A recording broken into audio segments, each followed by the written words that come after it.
दिलों में समाए तूफान हमारे इरादों में आए, मन में हमारे ज्ञानोदय हो, जहाँ से भी तुझे उजाले रजाए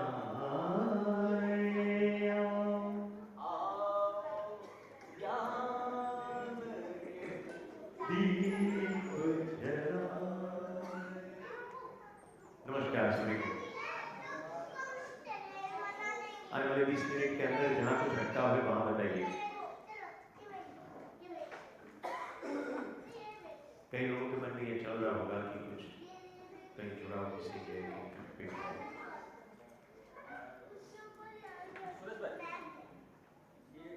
जड़ और चैतन्य की जब बात हो रही थी, मैंने एक जगह कहा कि चैतन्य में गुणात्मक परिवर्तन होता है।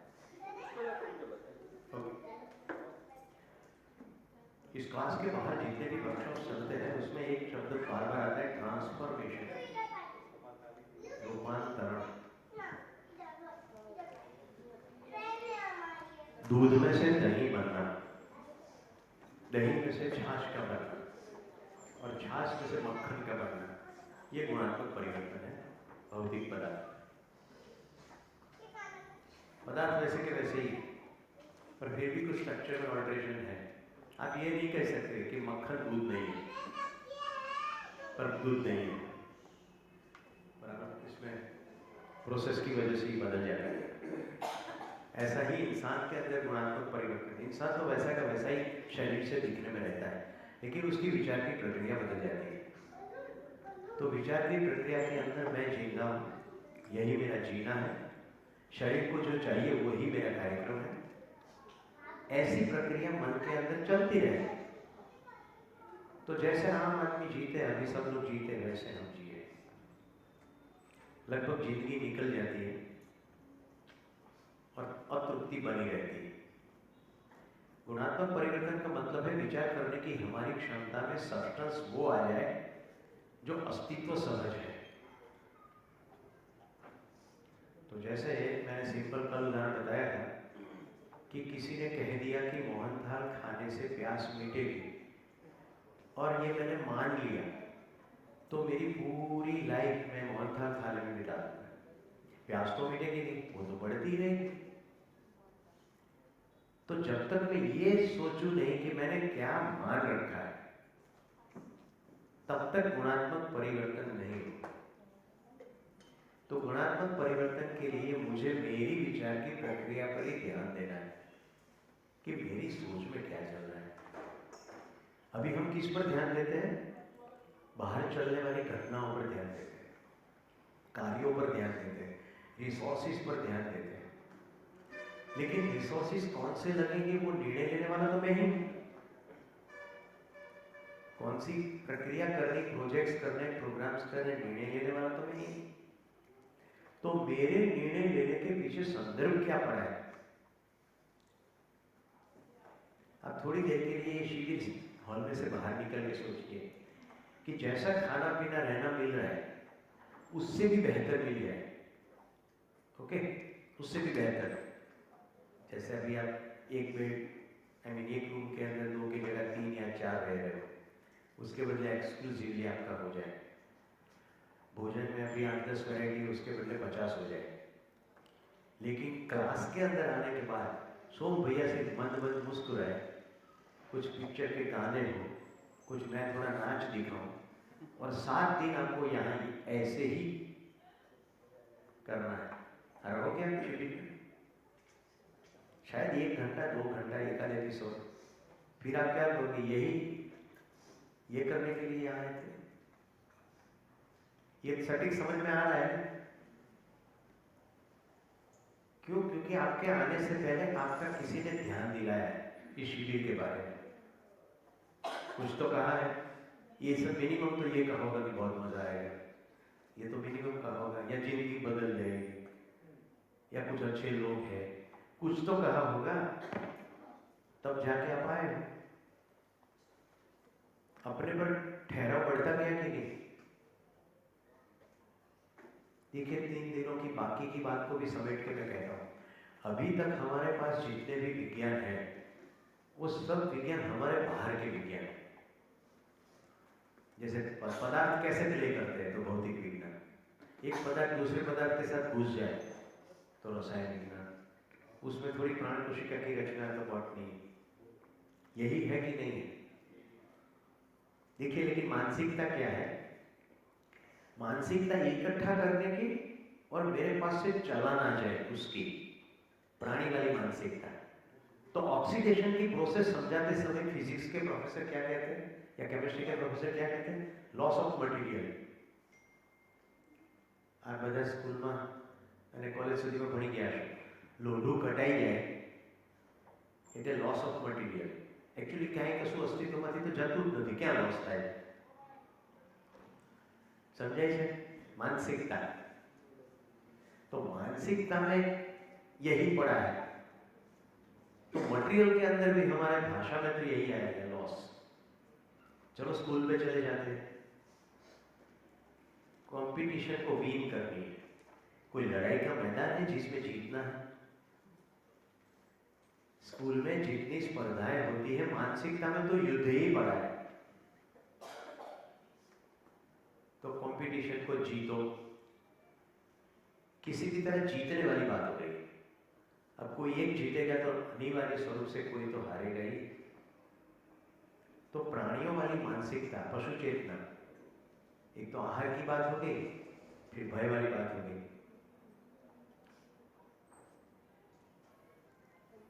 पेरिस में पात्रा ऐसी एडवर्टाइज के बाद टूर के पैकेज फटाफट बिकते हैं। तो पेरिस में एफिल टावर देखने जाते हैं कि पात्रा खाने जाते हैं? अगर इस एडवर्टाइजमेंट से टूर के पैकेज बिकते हैं तो हमारा ध्यान जाना चाहिए कि मानसिकता में तो पात्रा ही पड़ा है।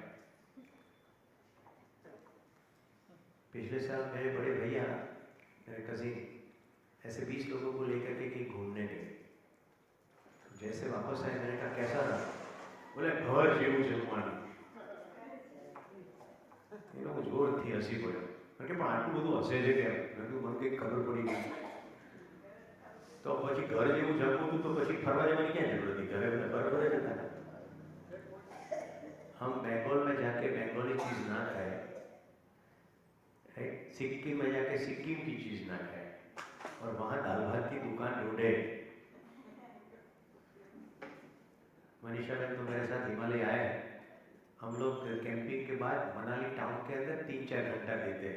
तब तक तो हम एप्पल के बगीचे में शहर से दूर रहते हैं।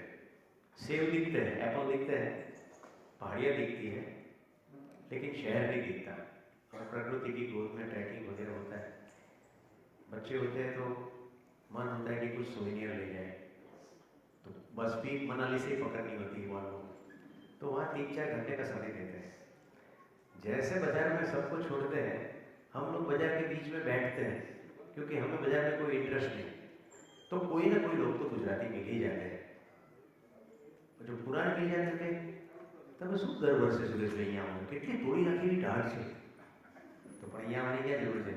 45 डिग्री गर्मी है अहमदाबाद में। अगर मनाली में आके ठंडी नहीं लगेगी तो कहाँ लगेगी? पकड़े गए।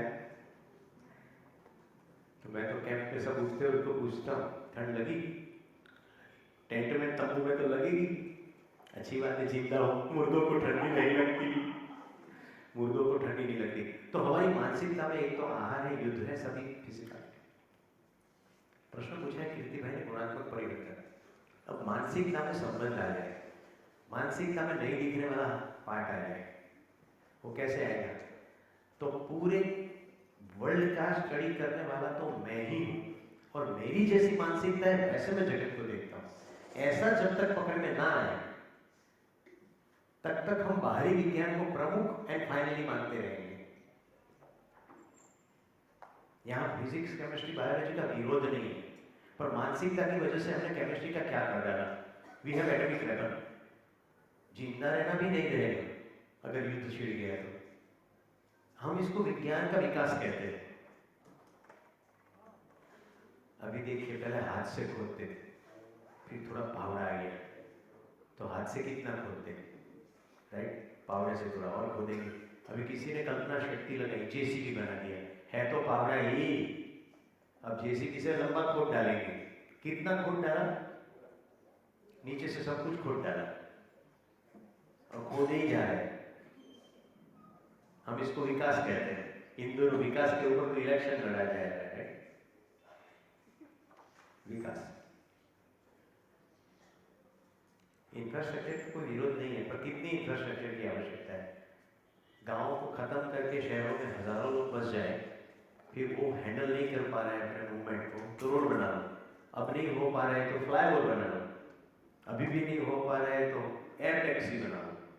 तो हम मूल ये नहीं सोचते कि गांव से लोग शहर में इतने पागलों की तरह क्यों आ रहे हैं। तो मूल बात मानसिकता की है। देखने वाला तो मैं हूँ, इस संसार का अध्ययन करने वाला तो मैं ही हूँ। तो मैं कैसे चीजों को देखता हूँ, उस पर ध्यान जाए, उसमें कुछ चेंज आए, तो गुणात्मक परिवर्तन। अब जिसको गुणात्मक परिवर्तन नहीं कहते, ऐसी बात बताता हूँ। रोटला, लहसुन की चटनी और बैंगन का भरता, ये खाना खाया था कल शाम को। अब मक्खन सेपरेट दिया गया था। अब इस मक्खन को थोड़ा और जमा दे और वो रोटले के ऊपर चिपका दे और सब्जी को भी चिपका दे। अब रोटला उल्टा नहीं पड़ेगा, उसमें सब्जी निकलेगी नहीं। ये गुणात्मक परिवर्तन नहीं है। ये गुणात्मक परिवर्तन नहीं है, क्योंकि मानसिकता में तो अभी खाने का ही पड़ा है।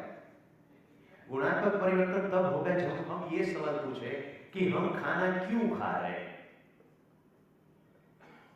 शरीर के पोषण के अर्थ में खा रहे हैं, तो फिर कौन सा खाना खाना चाहिए, कौन सा खाना नहीं खाना चाहिए, कब खाना चाहिए, कब नहीं खाना चाहिए, ये सब सवाल गुणात्मक परिवर्तन के अंदर आएंगे।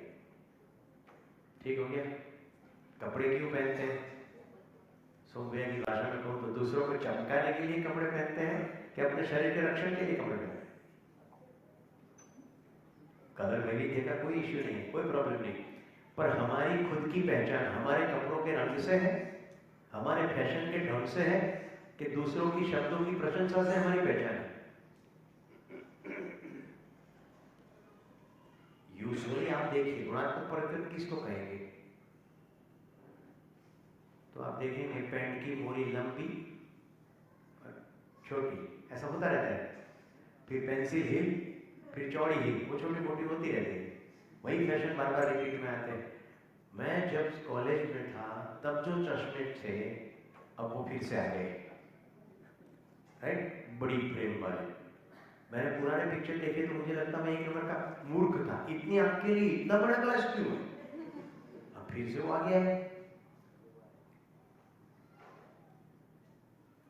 ये गुणात्मक परिवर्तन नहीं है। ऐसा कैसे जिए कि आंख अच्छी रहे, कि चश्मा की जरूरत ना पड़े? हमने ऐसी जीवन शैली कैसी बना ली, राइट? कहाँ कोई गड़बड़ी होगी? तो क्या लगता है, हेल्दी रहना गुणात्मक परिवर्तन होगा कि बीमार हो तब दवाई खाना गुणात्मक परिवर्तन? हमारी शरीर की डिजाइन इतनी खूबसूरत है कि बीमार ना हो। कुछ एक चीजें हमारे नियंत्रण में नहीं है, पर जितने नियंत्रण में है उसके बारे में सोचो। तो आई थिंक बहुत विशेष जवाब हो गया। और कोई सवाल? देखिए, आज जो 4 क्लास चली है उसका नाम है अस्तित्व दर्शन ज्ञान। पूरा अस्तित्व कैसे सजा है, राइट? तो मैं मोटा मोटा 7 तत्व आपको कह देता हूँ। थोड़ी देर के लिए पार्टियां भूल जाइए, सिर्फ मेरे साथ रहिए, मन के अंदर यात्रा कीजिए, एकदम सरल हो जाएगा। मैंने जब आंखें खोली तो मेरे सामने कुछ एक लोग हिलते मिले। मुझे कुछ नहीं मालूम मैं कौन हूँ, ये हिलना क्या है, कुछ नहीं मालूम, राइट? धीरे धीरे धीरे मुझे पकड़ में आया कि कहीं से दूध मिल रहा है। तब तो वो भी नहीं मालूम था कि ये दूध है, लेकिन कुछ वार्मथ है, कुछ पोषण मिल रहा है। धीरे धीरे धीरे मैं देखता गया तो पकड़ में आया, ये माँ है। एक माँ शब्द का अर्थ जैसे जैसे बड़ा होता गया पकड़ में आता गया कि पोषण के अर्थ में जो व्यक्ति लगातार मेरी केयर कर रही है वो मेरी माँ है। फिर पिता की पहचान कराई और जिंदगी चल पड़ी हम सबों की। इतने तक हमारी पशु चेतना है जिसमें खाना पीना, एक दूसरे की केयर करना, शरीर का रक्षण करना, इतना है। पर हमारी क्षमता क्या है? हमारी क्षमता ये है कि इससे आगे कुछ है कि नहीं। तो मेरे घर के बाहर भी कुछ घर है, तो देखा बाहर तो सोसाइटी में 10-15 मकान दिखे। स्कूल में गए तो मालूम पड़ा मकान ना दिखे इसका मतलब मकान नहीं है, ऐसा नहीं है। फिर हमें नागरिक शास्त्र पढ़ाया गया तो पकड़ में आया कि अहमदाबाद है, फिर दसक्रोई तालुका है, फिर गुजरात राज्य है, फिर भारत देश है, फिर एशिया खंड है।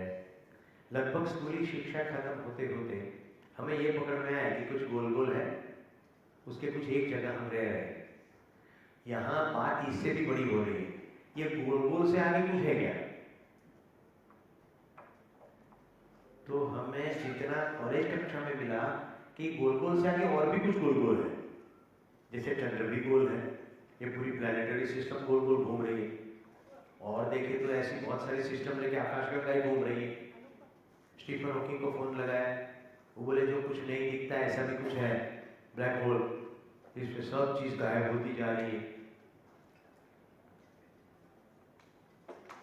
आज के चित्र में ये हुआ कि ये तो सब दिखने वाला जगत है, ऐसा क्या है दूसरा जो दिखता नहीं है लेकिन समझ में आता है? पांचों इंद्रियों से जो पकड़ में नहीं आ रहा है पर लेकिन समझ में आता है, वो क्या है? तो मैं भरत भाई आपको देख सकता हूं क्योंकि आप और मेरे बीच में खाली जगह है, इसलिए मैं आपको देख सकता हूं।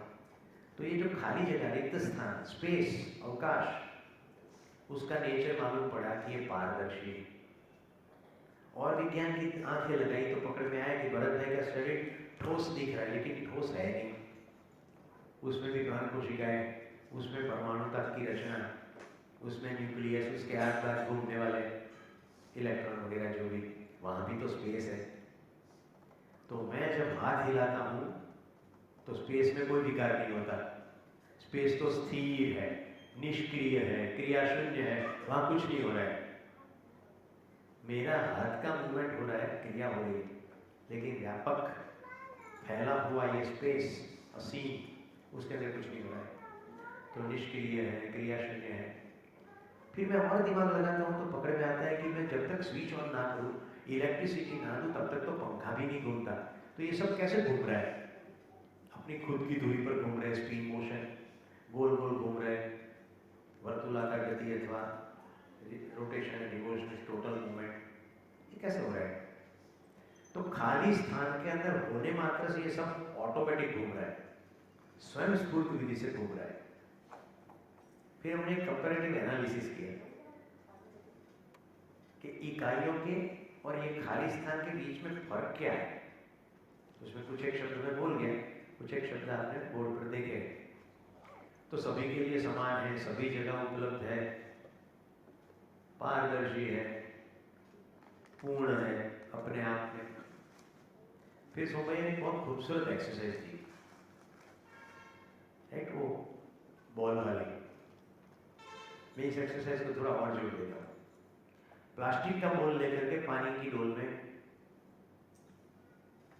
डूबा और निकाल दो, क्योंकि वो डूबेगा तो नहीं। उसके आसपास एक परत लग जाएगी पानी की, तो प्लास्टिक का बॉल पानी से घिर गया, अब सीमा का पकड़ में आया। हर एक इकाई को सीमा है। लोहे का बॉल डूब गया, तो डूबने का मतलब है अवकाश असीम है, उसके अंदर सभी इकाइयां डूबी है। और रुई का बॉल, उसके तो पानी आर पार गया, तो भीगी भी है। तो पूरे अस्तित्व के सभी एकम ये खाली स्थान के अंदर घिरे, डूबे और भीगे हैं। इसके अंदर होने मात्र से ऊर्जित है, संचालित है, नियंत्रित है। ये खाली स्थान की महिमा है। ये खाली स्थान पर हमारा ध्यान नहीं गया, हमारा ध्यान एटॉमिक प्रोसेस पर तो गया। हम कैसे लगे हैं, पार्टिकल के अंदर चले गए। चलो कोई गॉड पार्टिकल मिल जाए, लार्ज हेड्रोन कोलाइडर, राइट, सन लेबोरेटरी में जो काम हुआ, हम लगातार यही देखते जा रहे हैं कि इसके सूक्ष्म सूक्ष्म सूक्ष्म तब क्या है। ये यहाँ ये कहा जा रहा है कि सूक्ष्म ही क्यों, ग्रॉस भी देखो, स्पेस में सब कुछ घूम रहा है, तो स्पेस के अंदर होने मात्रा से सब घूम रहा है। अब रुई बॉल का एग्जाम्पल कि भाई कड़वे पानी में डालेंगे तो रुई कड़वी हो जाएगी अगर चखेंगे तो। हम उसके बदले मेरे प्रिय उदाहरण में देना चाहता हूँ, मिल्क के बॉल्स, स्पॉन्जी, अगर शुगर सिरप में डिबो दो तो उसको कहेंगे रसगुल्ला, तो उसको दबा के खाएंगे तो मीठा लगेगा, और कड़ू करिया तो मैं वही बॉल डाल देंगे तो कड़ू गुल्ला, और दातून का रस निकाल के उसमें डाल देंगे तो तुरा गुल्ला, राइट, अमली के जूस निकाल के उसमें डाल देंगे तो खटगुल्ला, राइट। आज से ये नए व्यंजन में अभी बनाया, कल्पनाशीलता का फैलाव। तो व्यापक खाली स्थान के अंदर होने मात्र से इससे प्रभावित होकर के इकाई वही प्रभाव को अभिव्यक्त कर रही है। तो दूसरी एक्सरसाइज क्या कही गई, जो लिस्ट है, देखिए सब अपने अपने अंदर ले गए, लिस्ट को नहीं। एक तो हमें अकेले में मजा नहीं आता, हम दूसरे के साथ जुड़ना चाहते हैं, आया ना। और पूरे वर्ल्ड में ये दूसरे के साथ जुड़ के लड़ाई का जुगाड़ नहीं है, नृत्य का जुगाड़ है। गुजरात में गरबा 10-10 दिन तक चलता है, पूरी दुनिया में घूमिए, आपको कहीं ना कहीं कोई प्रकार का उत्सव नृत्य मिलेगा। लोग मिलके उत्सव मनाते हैं, क्योंकि ध्यान चला गया अस्तित्व में उत्सव है। मैंने गरबा डांस देखा तो बहुत मजा आ गया मुझे, पूरी प्रकृति गरबा कर रही है। ये सब एटॉमिक लेवल पर भी गरबा चल रहा है, ये प्लैनेटरी सिस्टम में भी गरबा चल रहा है। सूरज के आसपास ये 9 गोल गोल गरबा गा रहा है, और ये पूरी प्लैनेटरी सिस्टम आकाशगंगा के अंदर गरबा गा रही है, और ये आकाशगंगा भी गरबा गा रही है। नासा के चित्र देखिए, आपको गरबा के पिक्चर मिलेंगे, सब गोल गोल घूम रहा है। इतना बढ़िया उत्सव डांस हो रहा है। तो हमारी भी पूर्णता की प्यास है, अकेले में मधुरे है, इसलिए दूसरे के साथ जुड़ना चाहते ही है, क्योंकि पूर्ण के अंदर है ना, इसलिए हमारे अंदर पूर्णता की प्यास है। खाली स्थान पारदर्शी है, इसीलिए हम पारदर्शिता चाहते हैं। हम कुछ भी गलत करें लेकिन दूसरे के पास से गलती नहीं चाहते। आप सब अपने अंदर देख लीजिए, किसी की चुगली करते भी होंगे, लेकिन कोई चुगली कर रहा है वो तो आपको स्वीकृत नहीं है। कोई अपूर्ण तरीके से पेश आता है वो भी आपको स्वीकृत नहीं है। आप भले पूर्ण, तो ये पूर्णता के पास पारदर्शिता के पास। फिर वहां कोई क्रिया नहीं हो रही है, क्रिया शून्य है, तो हम हमेशा आराम नहीं चाहते। आप जरा मन में सोचिए, सब कुछ ऑटोमेटिक हो जाए तो कितना बढ़िया है। ऐसी प्यास से हमने कितने गैजेट्स बनाए हैं जो ऑटोमेटिक हो। अभी मुझे एक छोटा सा गिफ्ट मिला है, मेरे एक दोस्त है, IT कंपनी के मालिक है, उसने मुझे छोटा सा एक गिफ्ट भेजा। उस गिफ्ट का नाम है एलेक्सा बैन। बैन तो मैं जोड़ा, उसका नाम तो एलेक्सा है। अब उसको प्लग करके रख दिया है, तो मैं सिर्फ इतना ही कहता हूँ कि एलेक्सा समर डायमंड का एड्रेस बोलो। इंग्लिश में पूछना पड़ता है, तो एलेक्सा 2-3 सेकंड के लिए चुप रह के बोलती है कि ऋषिकेश मार्केट विश्वनगर। फिर मैं कहता हूँ एलेक्सा कितना दूर है यहाँ से, कितना समय लगेगा, तो थोड़ी सेकंडों के बाद वो कहती है। और मैं कहता हूँ डायरेक्शन दो, तो स्टेट हाईवे, नेशनल हाईवे सब दे देती है, राइट।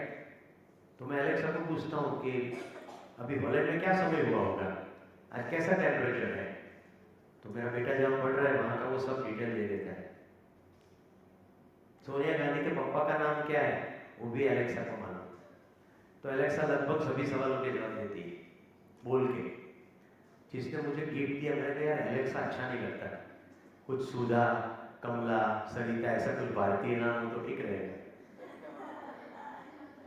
बोले भी उसमें काम चल रहा है, धीरे से वो भी आएगा। मैंने कहा ऐसा भी नहीं, मारे तो એવું જાણવું છે કે ભાઈ વિસનગર કેટલું દૂર છે, તો સામેથી એવું કેવું છે वो બધી ખબર છે મને, એવું કહેતો મને આવે। कि ऐसा भी हो जाएगा, कस्टमाइजेशन हो रहा है। अब आपको क्या लगता है, जिस दिन वो गिफ्ट आया, वो इंस्टॉल किया, डब्बा बंद किया, डब्बा रख दिया, क्या करने का एलेक्सा का जान के, गूगल में से भी सब पता ही है। तो कल्पनाशीलता को फैला के कितना कर दिया, टाइप कर देते, इसके बजाय बोल रहे हैं। अब एलेक्सा इसमें भी है, मैं इसको भी एलेक्सा कह के बात कर सकता हूँ। पॉइंट पकड़ में आ रहा है। तो खाली स्थान के कैरेक्टर को हमारे अंदर से प्रभावित होने की चेष्टा नहीं करेगी, ये मैं कह रहा हूं। तो पूर्णता की प्यास, पारदर्शिता की प्यास, सब आराम चाहिए। भैया ने लिखा है, बहुत बढ़िया से कह दिया, अंतर विरोध ना हो, सब कुछ व्यवस्था में है, ऐसा हमारे अंदर स्थिर हो जाए, तब हम आश्वस्त हो जाएंगे। सभी श्रम विश्राम के लिए है, ये सूत्र है। तो सभी प्रकार के श्रम करते क्यों? विश्राम के लिए। अब एक किस्सा तो मैं गुजराती में कहूँगा।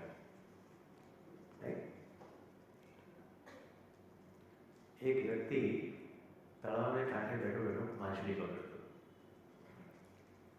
भरतभाई जेवा વિકિનાની આવીને કે તું કેટલી માછલી પકડે?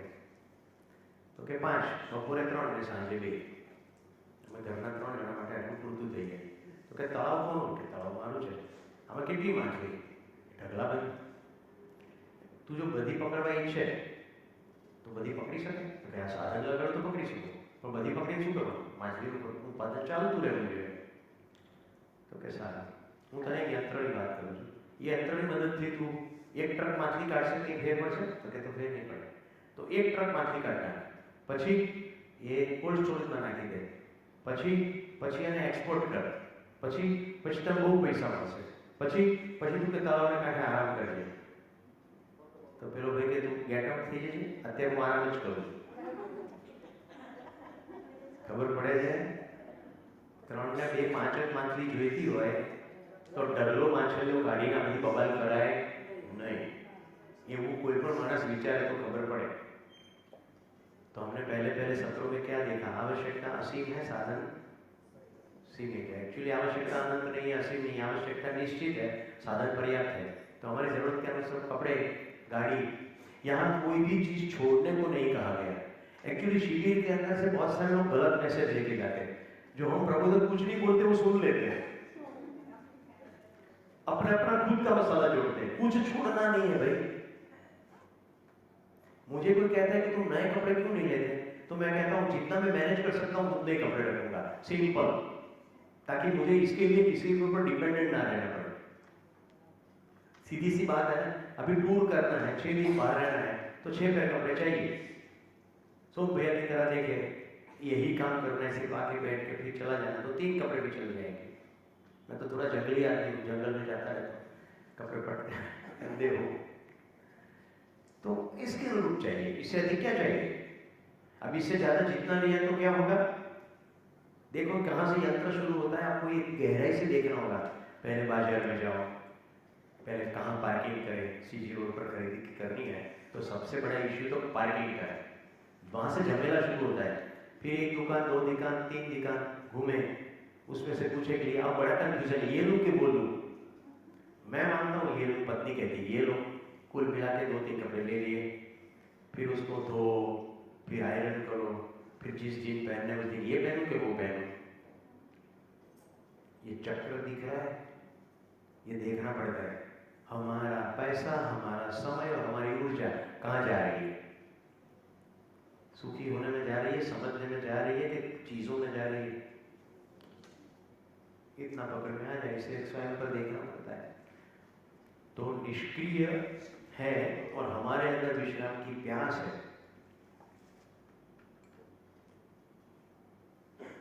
फिर समानता, साम्य है ना, इसलिए सब समानता चाहते हैं। इसको कोई प्रभावित नहीं कर सकता, इसलिए हम किसी से प्रभावित होना नहीं चाहते। इसके ऊपर किसी का नहीं चलता, शासन नहीं चलता, इसलिए हम किसी का शासन नहीं चाहते। देख लीजिए जितना 4 दिन में हुआ है, हमारे अंदर से यही खाली स्थान अभिव्यक्त हो रहा है। हर एक व्यक्ति समानता चाहता है, सम्मान चाहता है, शासन नहीं चाहता, स्वतंत्रता चाहता है, पारदर्शिता चाहता है। उस एक्सरसाइज को ये से भी देख सकते हैं कि मैं स्वयं के पास से क्या चाहता हूं और दूसरे कोई भी मानव के पास से क्या चाहता हूं। देखिए, आप किसी को सवाल पूछे, वो सच्चा जवाब दे, वो आप चाहते हैं कि झूठा? मतलब कि जो है वो बताए, जो है वो बताए, जो है वो बताए।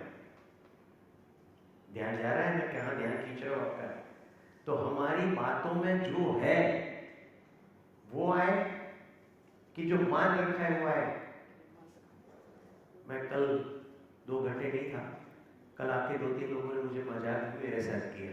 हम क्या क्या मान के रखते हैं। कल हमारी लग्न की तिथि थी, तो शाम को हम यहाँ दोनों नहीं थे, तो कई लोगों ने मजाक किया कि कहीं घूमने गए, कहीं बाहर खाने गए।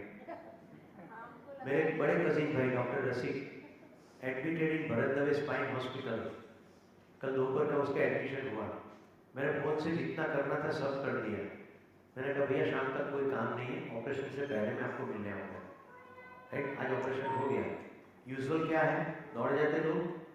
मैंने दूसरे कजिन को पूछ लिया, मैंने कहा मैं तो नहीं आऊँगा, किसी और को भी सूचना मत दो, नहीं तो इनको आराम के बदले परेशानी हो जाएगी। सब लोग पूछने हैं कि कैसा है कैसा है कैसा है। मैंने कहा मैं नहीं आऊँगा। तो मैं कल भाई को मिलने गया। आप जानते हैं ना, हर एक ऑपरेशन कॉम्प्लिकेटेड होते हैं, स्पाइन के ऑपरेशन भी इतने ही कॉम्प्लिकेटेड है, और पेशेंट के पास से सब लिखवा लेते हैं। तो कभी भी किसी की खबर पूछने ऑपरेशन के बाद नहीं जाना है, जाना है तो पहले जाना है, ताकि शायद वो आखिरी मुलाकात ना हो। Are you getting it? तो क्या माना था? घूमने नहीं गए थे, खाना भी यहाँ के खाया।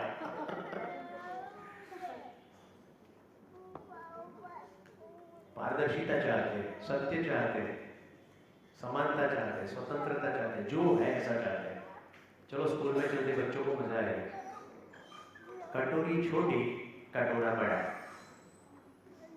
बताइए, कटोरी में स्त्रीलिंग है?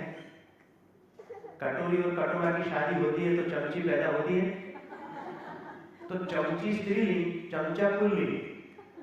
ये जितेंद्र भाई की स्कूल में मैं बैठा था तो टीचर पढ़ा रहे थे, नदी बह रही है, नाला बह रहा है, नाला पुल्लिंग, नदी स्त्रीलिंग, और सभी नदियां मिलके समंदर गहरा था, समंदर पुल्लिंग।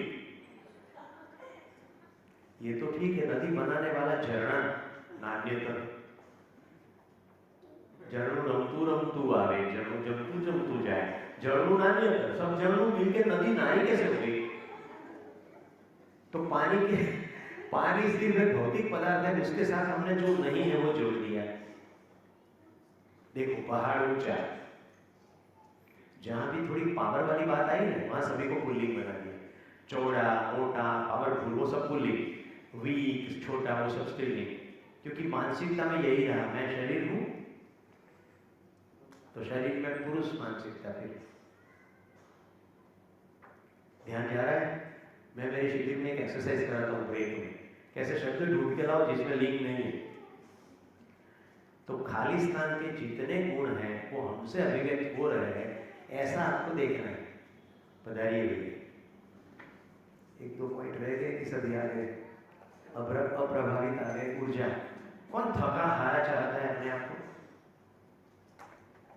राइट, एडवर्टाइज खोल लीजिए, पूरे विंटर में आएगा पहुंचा पाठ, एक घोड़ा दिखाएंगे, राइट, अड़दिया पाठ, गुंदर पाठ, मेथी पाठ, सभी प्रकार के मसाला क्यों खाते पूरे विंटर में? बोले ताकत आती है।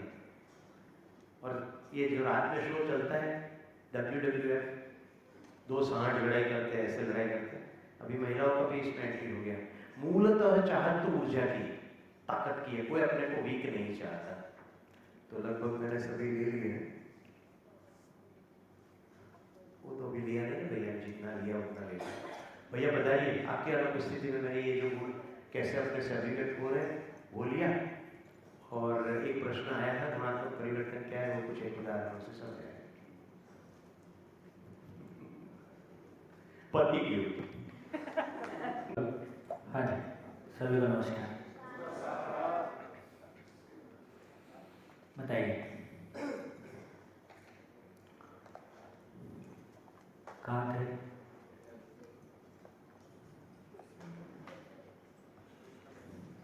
घूम रहे हैं, हैं? सब घूम रहे हैं।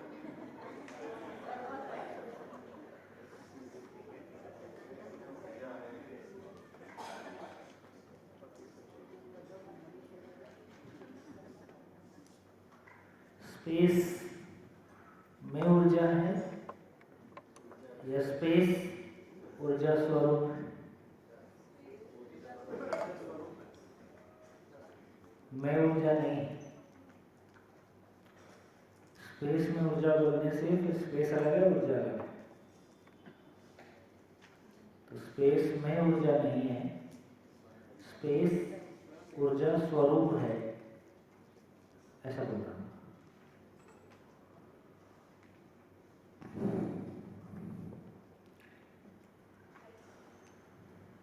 चलिए थोड़ा सा और आगे चलते हैं।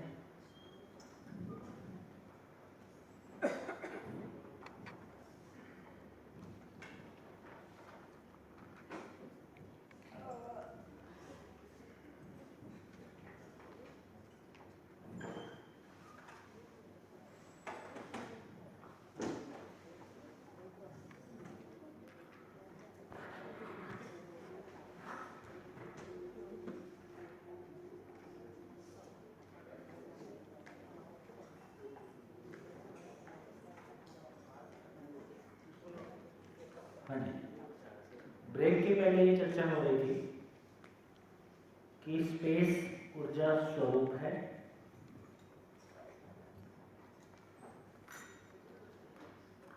स्पेस ऊर्जा स्वरूप है और उसमें स्पेस सभी इकाइयों को ऊर्जा देता है, देता है। हाँ, देता बोलने से फिर क्रिया हो जाएगा। स्पेस क्रिया शून्य है, इसलिए ना देता है, ना कुछ देता है, ना कुछ लेता है।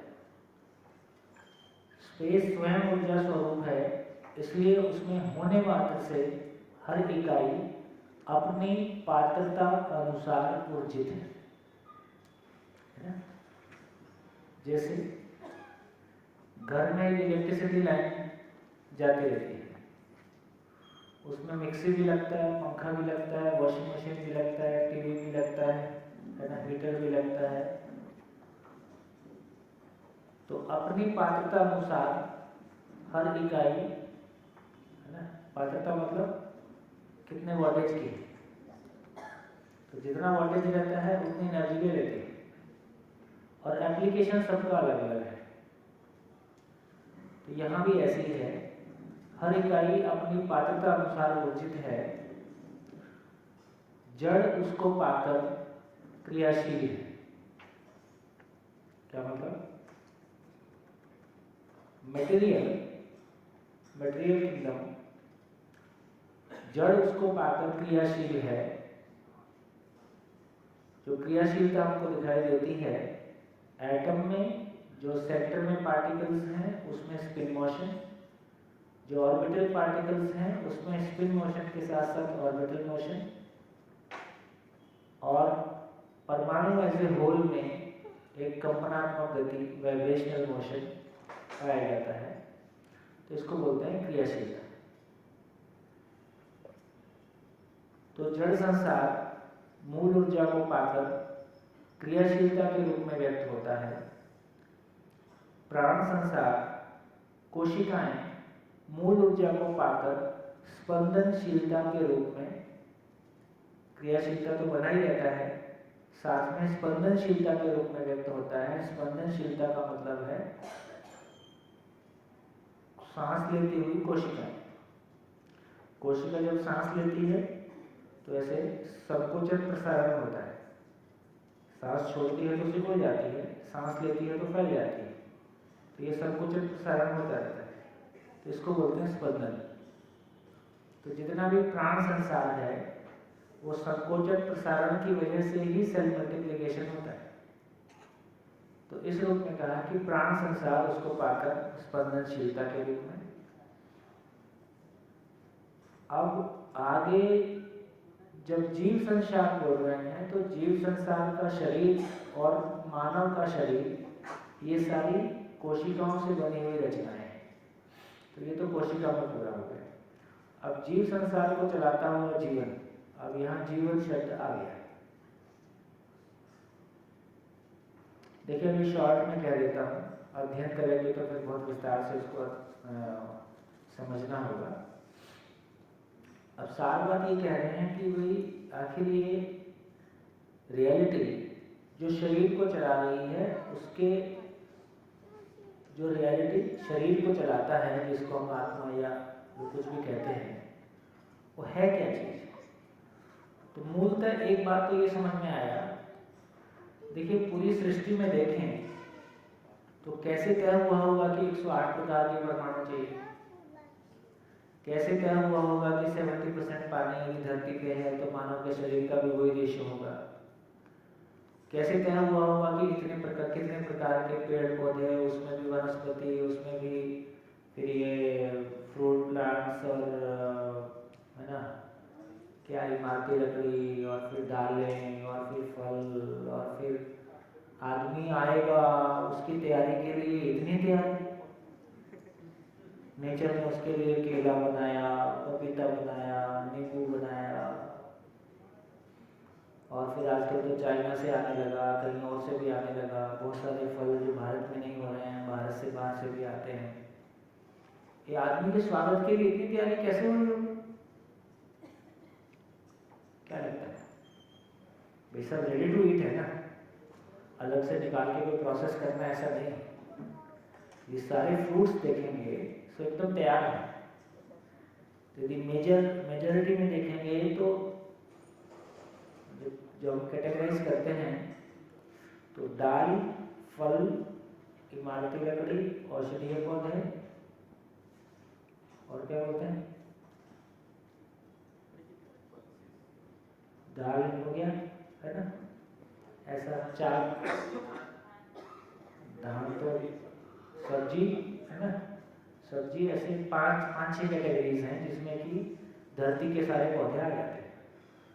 ठीक, तो कभी कभी जब शांति से सोचो तो ये कैसे हुआ होगा कि आदमी के जिंदा रहने के लिए हर एक भौगोलिक परिस्थिति में कोई फल है। इवन जहाँ पानी नहीं है वहाँ भी उस तरह के फल उपलब्ध हैं जो बिना पानी के हो सकते हैं। जैसे अफगानिस्तान से खजूर और तमाम चीज़ें आती हैं, तो जहाँ बहुत पानी है वहाँ अलग प्रकार के फल हैं, जहाँ पानी की कमी है वहाँ अलग प्रकार के फल है, जहाँ पहाड़ है वहाँ भी, जहाँ एक लेवल के ऊपर जहाँ ठंड है वहाँ अलग प्रकार के फल हैं। तो पूरी सृष्टि में इतनी हार्मोनी कैसे?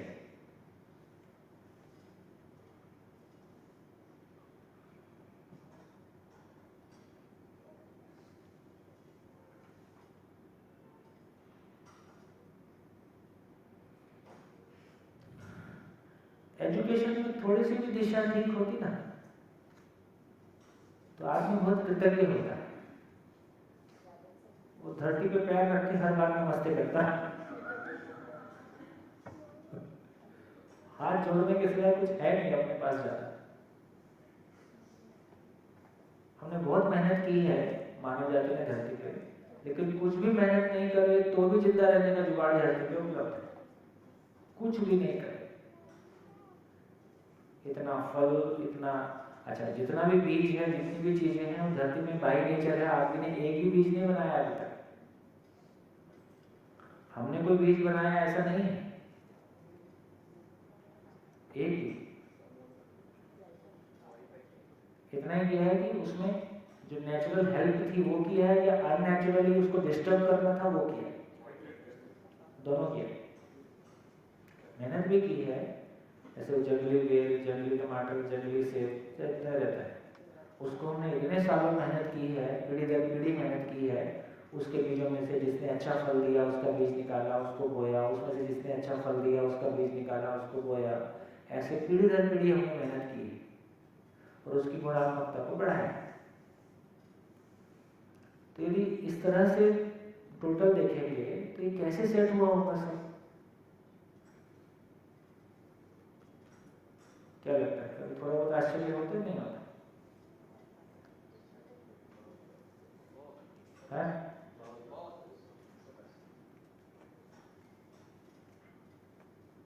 हाँ जी, बोलिए बोलिए। पे ऐसा भी सोच सकते हैं। माइक, बिना माइक के कोई रिवॉल्यूशन नहीं।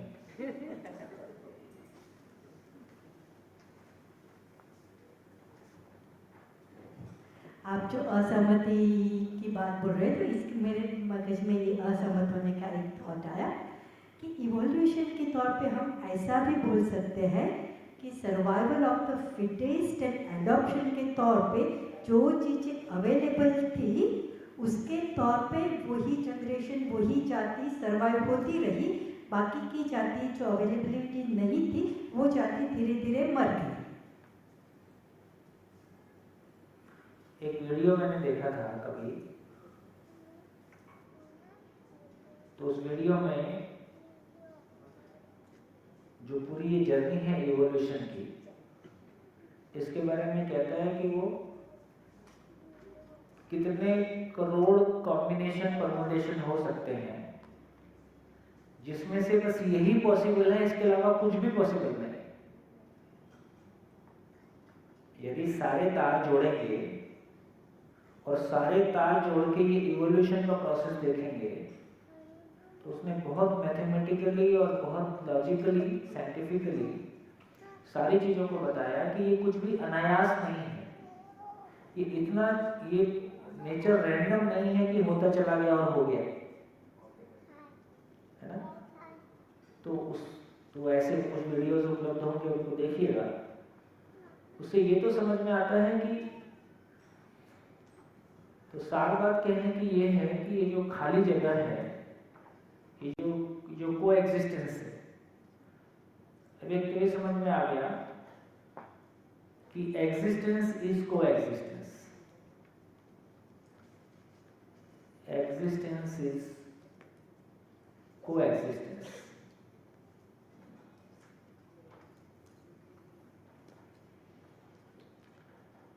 ये को एग्जिस्टेंस की महिमा ये इतनी अद्भुत हो सकती है कि सूत्र के रूप में पहले बोल देता हूं कि ये अपने आप में कहा कि एक तो ये कहा कि ये ऊर्जा है, दूसरा कहा कि पूर्ण है, बाकी चीजें नहीं हैं। ये खाली स्थान ऊर्जा स्वरूप है और ये पूर्ण है। तो सभी इकाइयों का एक्सप्रेशन पूर्णता के अर्थ में है। अब ये भी कैसे सेट हुआ होगा कि 2 अंश का परमाणु, यदि एटम्स को देखें तो 2 अंश का है, 3 अंश समझते हैं, अंश सब एटॉमिक पार्टिकल कण, तो अंशों को भी देखें तो मिनिमम 2 अंश का पार्टिकल है। तो प्रकृति में ये भी एक मैसेज है कि मिनिमम व्यवस्था का स्वरूप 2 से है, एक अपने आप में कोई व्यवस्था नहीं है।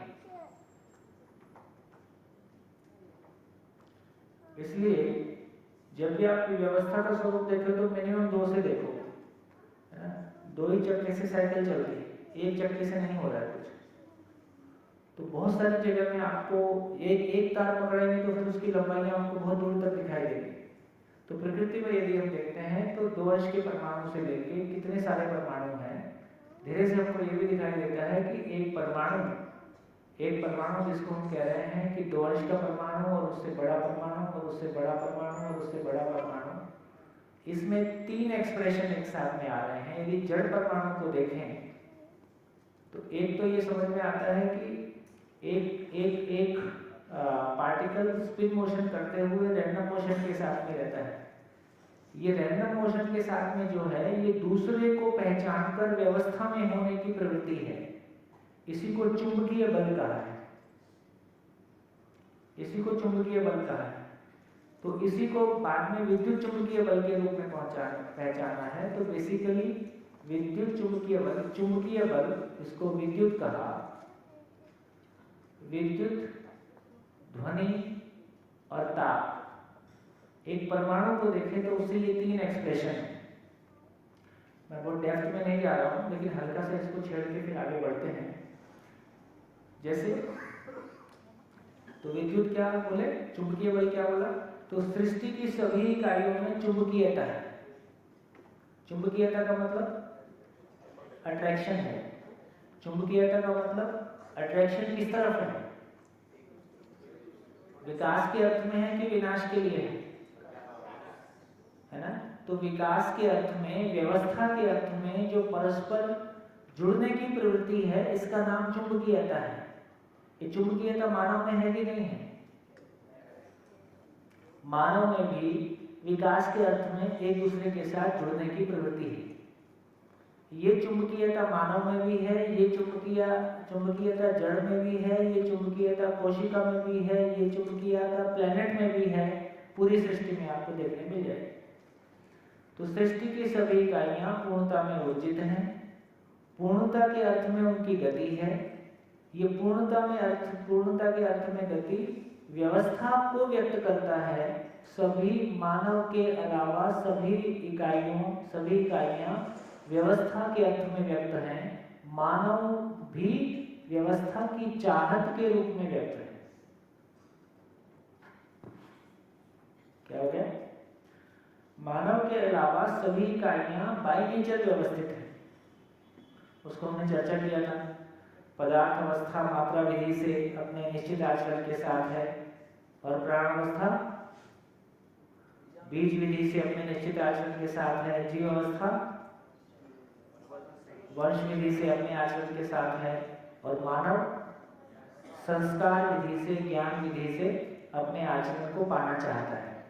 तो मानव के अलावा सभी इकाइयां निश्चित आचरण के साथ हैं, अपनी पूर्णता के साथ है। मानव में पूर्णता की प्यास है, मानव में व्यवस्थित होने की प्यास है, मानव में निश्चित आचरण की प्यास है ना? ये निश्चित आचरण की जो प्यास है, यही मानव में दूसरे के साथ जुड़ने की प्रवृत्ति है। तो जहां मानव को दिखाई देता है कि यहाँ आचरण की निश्चितता हो सकती है, हजारों साल का इतिहास गवाह है कि जब भी किसी ने ये घोषणा की है कि निश्चित आचरण हो सकता है, और उसको देख के ये भरोसा हुआ है कि इसका है, तो परंपरा ने हजारों साल को नमन किया है। जिंदा रहने के धरातल पर हमारा एक दूसरे से जुड़ने की प्रवृत्ति व्यवस्था के अर्थ में है या शरीर के अर्थ में है? जिंदा रहने के धरातल पर वो शरीर के साथ जुड़ा हुआ है। बस इतना ही प्रॉब्लम है कि जिंदा रहने के धरातल पर शरीर और शरीर आधारित उपलब्धियों के लिए हम एक दूसरे के साथ जुड़ना चाहते हैं, है ना? पूर्णता के अर्थ में हम व्यवस्थित होने के लिए, मैं व्यवस्थित हो जाऊं और सब कुछ व्यवस्थित हो जाए, इस अर्थ में हम एक दूसरे के साथ जुड़ना चाहते हैं। ये पहले से ही उपलब्ध है। यदि जड़ संसार में देखें, जड़ परमाणु में देखें, तो बेसिकली सब एटॉमिक पार्टिकल मूल ऊर्जा में ऊर्जित होने के कारण, है ना, मूल ऊर्जा में ऊर्जित होने के कारण जो वो स्पिन मोशन करता है, उसके आधार पर दूसरे के साथ जुड़ने की जो प्रवृत्ति है, ये मिला के विद्युत चुंबकीयता, और इसके साथ साथ जब दो परमाणु आपस में एक दूसरे को फील्ड को कट करते हैं, उससे ध्वनि और ताप। ध्वनि और ताप कैसे होता है? कोई चीजें, दो चीजें आपस में रगड़ती हैं तो उससे ध्वनि होता है ना, और उसकी वजह से भी एक ताप होता है। तो इस तरह से आप देखेंगे कि दो अंश के परमाणु का एक अलग कैरेक्टरिस्टिक्स बनता है, क्योंकि दो अंश के परमाणु का ध्वनि, ताप और विद्युत का प्रभाव अलग है। तीन अंश के परमाणु का ध्वनि, ताप और विद्युत का प्रभाव अलग है। 10 का अलग है, 20 का अलग है। इसी को वो जो 108 एटम का टेबल बनाते हैं, उसमें सबके कैरेक्टरिस्टिक्स अलग अलग लिखे हुए अपने को दिखाई देते हैं। मेल्टिंग पॉइंट, बॉइलिंग पॉइंट, सब कुछ अलग अलग दिखाई देता है। लेकिन ये सब होने के बाद क्या ये रुक जाएगा? प्रोसेस क्या रुक जाएगा? तो कोई एक प्लेनेट जब पदार्थ अवस्था के स्वरूप में है, वो अभी भी मूल ऊर्जा में है, इसलिए ये तीन सूत्र लगातार फिर उस पर काम करते रहते हैं कि अस्तित्व सह अस्तित्व है, सह अस्तित्व नित्य प्रभावी है, नित्य प्रभावी है, सह अस्तित्व नित्य प्रकटनशील है,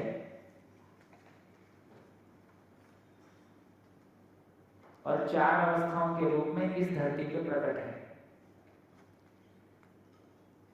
तो मैं जो मूल बात कहने की कोशिश कर रहा हूं कि जिस तरह से सृष्टि में अंश ऊर्जित होने के कारण एक प्रकार का परमाणु, दूसरे प्रकार का परमाणु, तीसरे प्रकार का परमाणु बना, अभी के लिए उसी क्रम में सृष्टि में जिसको हम कह रहे हैं कि शरीर को चलाने वाली एक एंटिटी, जिसको हमने जीवन के रूप में पहचाना, उसकी चर्चा कल पूरे दिन बहुत विस्तार से करेंगे। तो ये जीवन नाम का एंटिटी भी एग्जिस्टेंस में अपने तरीके से क्रिएट हुआ है। एक तो बहुत क्लैरिटी के साथ हमको ये समझ में आ गया कि ये माँ बाप से क्रिएटेड नहीं है। दूसरा ये समझ में आ गया कि ये अपने आप में किसी परमाणुविक स्वरूप में है ना।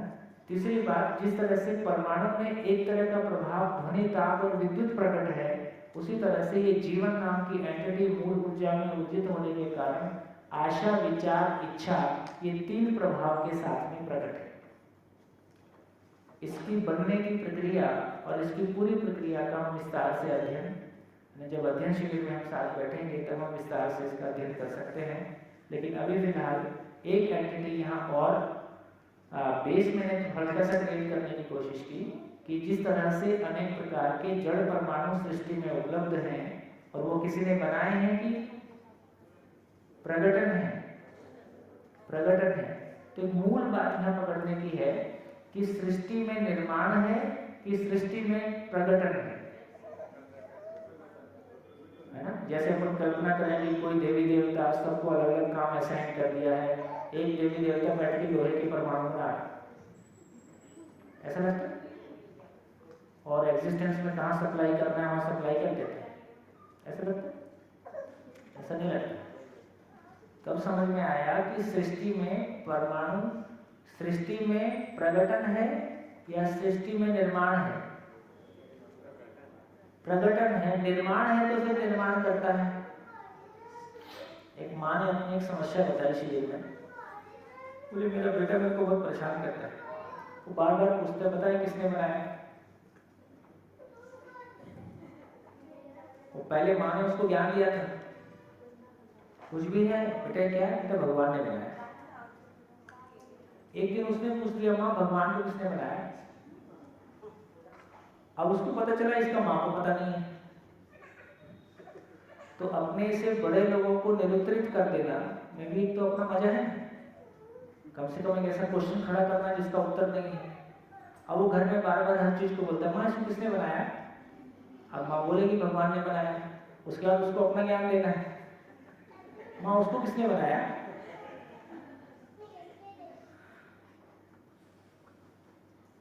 तो तर्क की ये तो महिमा है कि बहुत सारी हमारी गोल गोल बातें उसमें ध्वस्त हो जाती है। तो देखिए मुझको लगता है कि एक बहुत बड़ी बात हम यहाँ, बहुत मूल बात हम यहाँ कर सकते हैं। आपको याद होगा कि जब हमने शासन और व्यवस्था पे चर्चा की थी तब हमने एक चर्चा लाए थे कि शासन एकदम व्यवस्था के विरोधी है। पूरी सृष्टि में कहीं भी शासन नहीं है, ध्यान दीजिए, है कि नहीं? पदार्थ अवस्था में एक परमाणु सब पे शासन कर रहा हो, ऐसा नहीं है। तो पूरी सृष्टि में ये दिखाई देता है कि हर इकाई स्वयं में व्यवस्था है और व्यवस्थित होने का प्रमाण है कि वो बड़ी व्यवस्था में उसका कोई रोल है। तो इस बात पे ध्यान जाता है यदि सृष्टि में कहीं शासन नहीं है और मानव में शासन के बिना कुछ नहीं है, हमारा अपनी जिंदगी भी शासन, हमारा परिवार भी शासन, हमारा मंदिर भी शासन, हमारा राजनीति भी शासन, हमारा धर्म भी शासन, हमारा सब शासन। सब शासन का मतलब एक आदमी दूसरे को चलाएगा। ऐसा क्यों हो गया? मेरा क्वेश्चन क्लियर? क्या यदि सृष्टि में कहीं भी शासन नहीं है तो ये मानव में शासन कहां से आया है?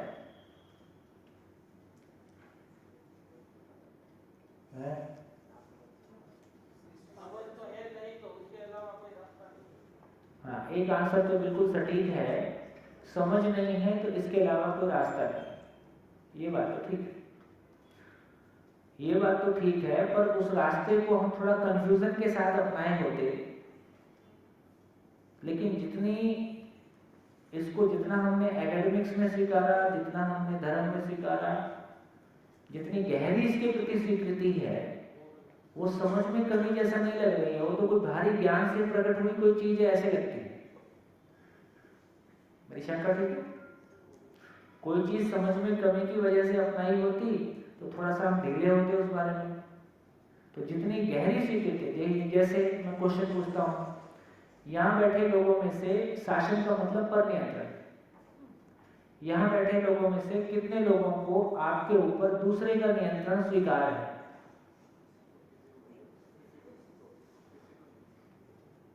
किसी को नहीं? पक्का? पक्का। यहाँ बैठे लोगों को अवसर दिया जाए तो कितने लोग शासन करना चाहते हैं?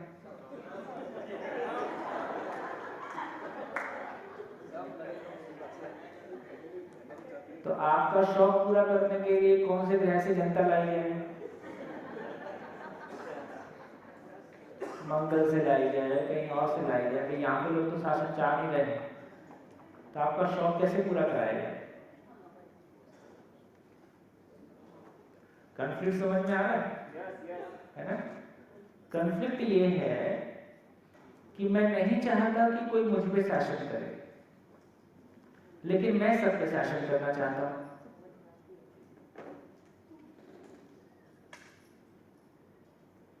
क्या गलती होगी?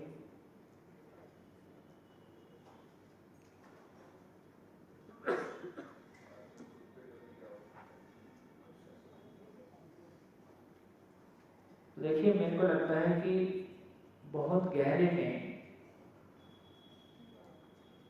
इसको आप होल्ड पे डाल के रखिए।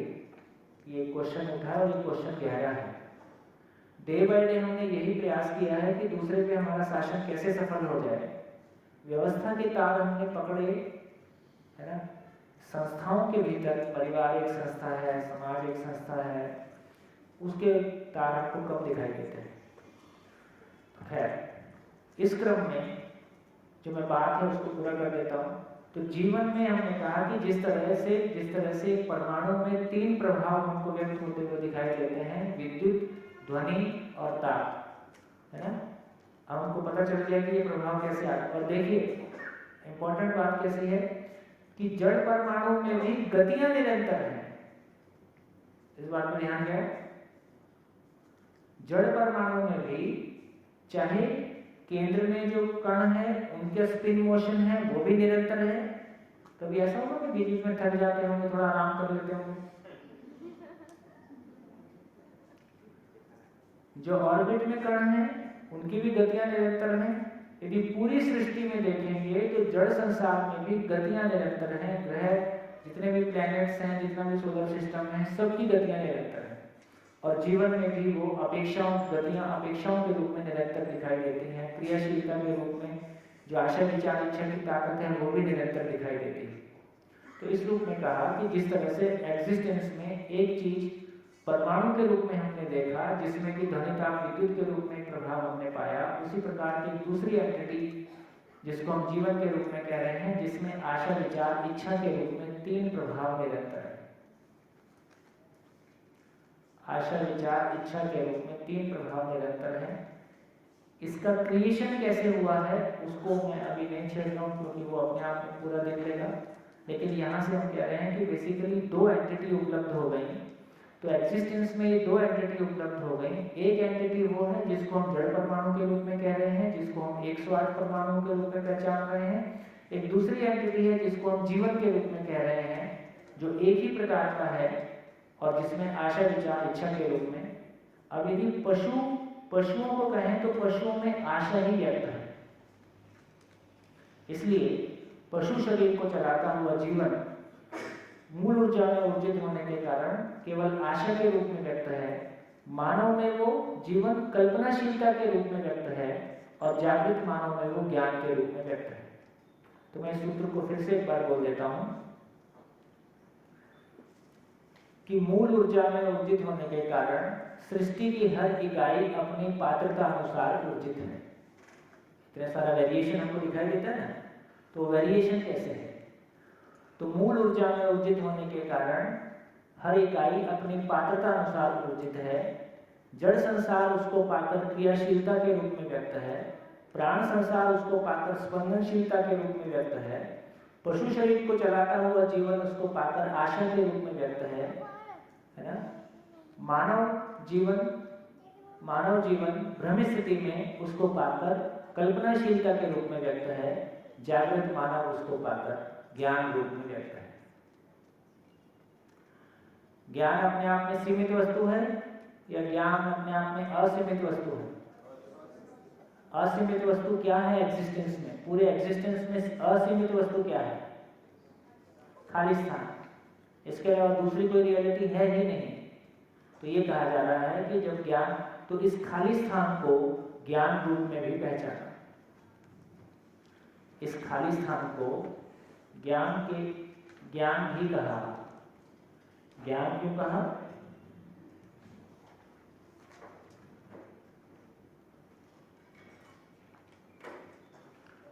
ज्ञान क्यों बोला? एक तो वो लॉजिक लगाया उधर से, दूसरा यदि क्रिया रूप में देखें, जैसे हम किसी व्यक्ति को बोलते हैं कि इसको सिविल इंजीनियरिंग का ज्ञान है, इसका मतलब ये जो सिविल इंजीनियरिंग में जो भी कंपोनेंट हैं उनका जो एक दूसरे के ऊपर प्रभाव है उसको समझता है, तो उनके जुड़ने के प्रभाव को, उनके जुड़ने के मैकेनिज्म को पहचानता है। तो बेसिकली किसी चीज की पहचान को हमने ज्ञान के रूप में स्वीकारा है। यदि पूरे एग्जिस्टेंस में देखें तो सारी चीजें अपने आप में एक दूसरे को एग्जिस्टेंस में सारी चीजें एक दूसरे को पहचान रही हैं कि नहीं पहचान रही हैं? एक सबएटॉमिक पार्टिकल दूसरे सबएटॉमिक पार्टिकल को पहचानता है, परमाणु को पहचानता है, अणु को पहचानता है, सोलर मंडल, सोलर सिस्टम है ना, सब कुछ सेल को पहचानता है। इन सब के परस्पर पहचानने का आधार क्या है? इन सब का एक दूसरे को पहचानने का आधार क्या है? निश्चित आचरण तो पहचानने इकाई के लिए कह रहे हैं, वो कैसे पहचान पाती है? खाली स्थान। तो क्या बोला? खाली स्थान ऊर्जा स्वरूप है और पूर्ण है। ऊर्जा स्वरूप है और पूर्ण है, इसलिए सभी इकाइयां पूर्णता में ऊर्जित होने के कारण पूर्णता के अर्थ में गति करती है, इसलिए पूर्णता के अर्थ में एक दूसरे को पहचानती है। तो सभी इकाइयों में परस्पर पहचान का आधार, पूर्णता का आधार, उस पूर्णता के अर्थ में पहचान का आधार ये मूल ऊर्जा ही है ना। और मानव में भी जब हम ये कह रहे हैं कि कोई आदमी आर पार चीजों को समझता है तो फाइनली यही समझ में आता है कि हाँ, ये खाली स्थान में ऊर्जित होने के कारण है ना, और जो भी सारी उसकी प्रॉपर्टीज हैं वो मानव में जिस तरह से व्यक्त होती हैं, तो फिर संपूर्ण को समझने का भी इतना ही मतलब है कि संपूर्ण को समझने का इतना ही मतलब है कि एग्जिस्टेंस इज कोएग्जिस्टेंस, और मूल ऊर्जा में होने के कारण ये सारा प्रकटन दिखाई देता है। तो इसलिए कहा कि मूल ऊर्जा को ज्ञान के रूप में भी पहचाना, क्योंकि ये समस्त इकाइयों में, मानव सहित समस्त इकाइयों में परस्पर पहचान का आधार है।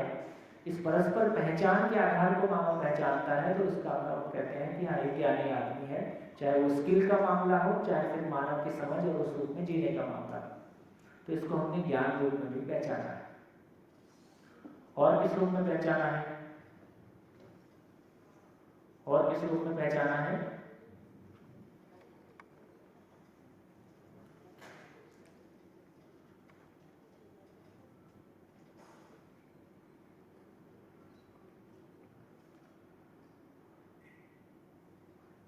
और किस रूप में पहचाना? कुछ नाम और हैं जो, जैसे नित्य का। नित्य का मतलब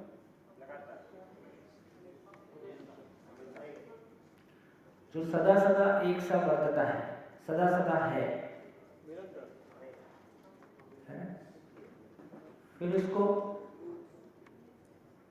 एक और बढ़िया चीज है सत्य कहा। सत्य का मतलब सुखप्रद, शुद्ध का मतलब सुखप्रद। देखिए, हम थोड़ा सा और आगे बढ़ के देख सकते हैं।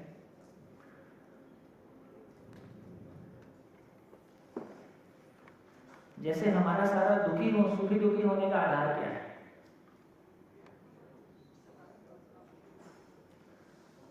भाव से मैं सुखी होता हूं और जब भाव नहीं होता है तो मैं दुखी होता हूँ। ये ठीक है? भाव से मैं सुखी होता हूँ और जब भाव नहीं है तो उसी का नाम दुख है। भाव क्या है? अब हम और ज़्यादा, शुरू में आपने भाव और विचार की चर्चा किया था, अब हम और क्लियरली उसको देख सकते हैं। भाव क्या है? क्या बोला था? है? होना। भाव मीन्स भाव, भाव मीन्स होना।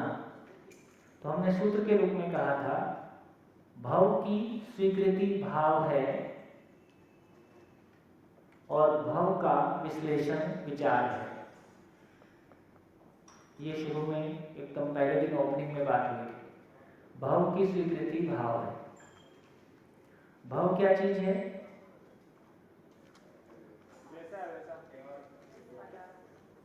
भव मीन्स क्या क्या है?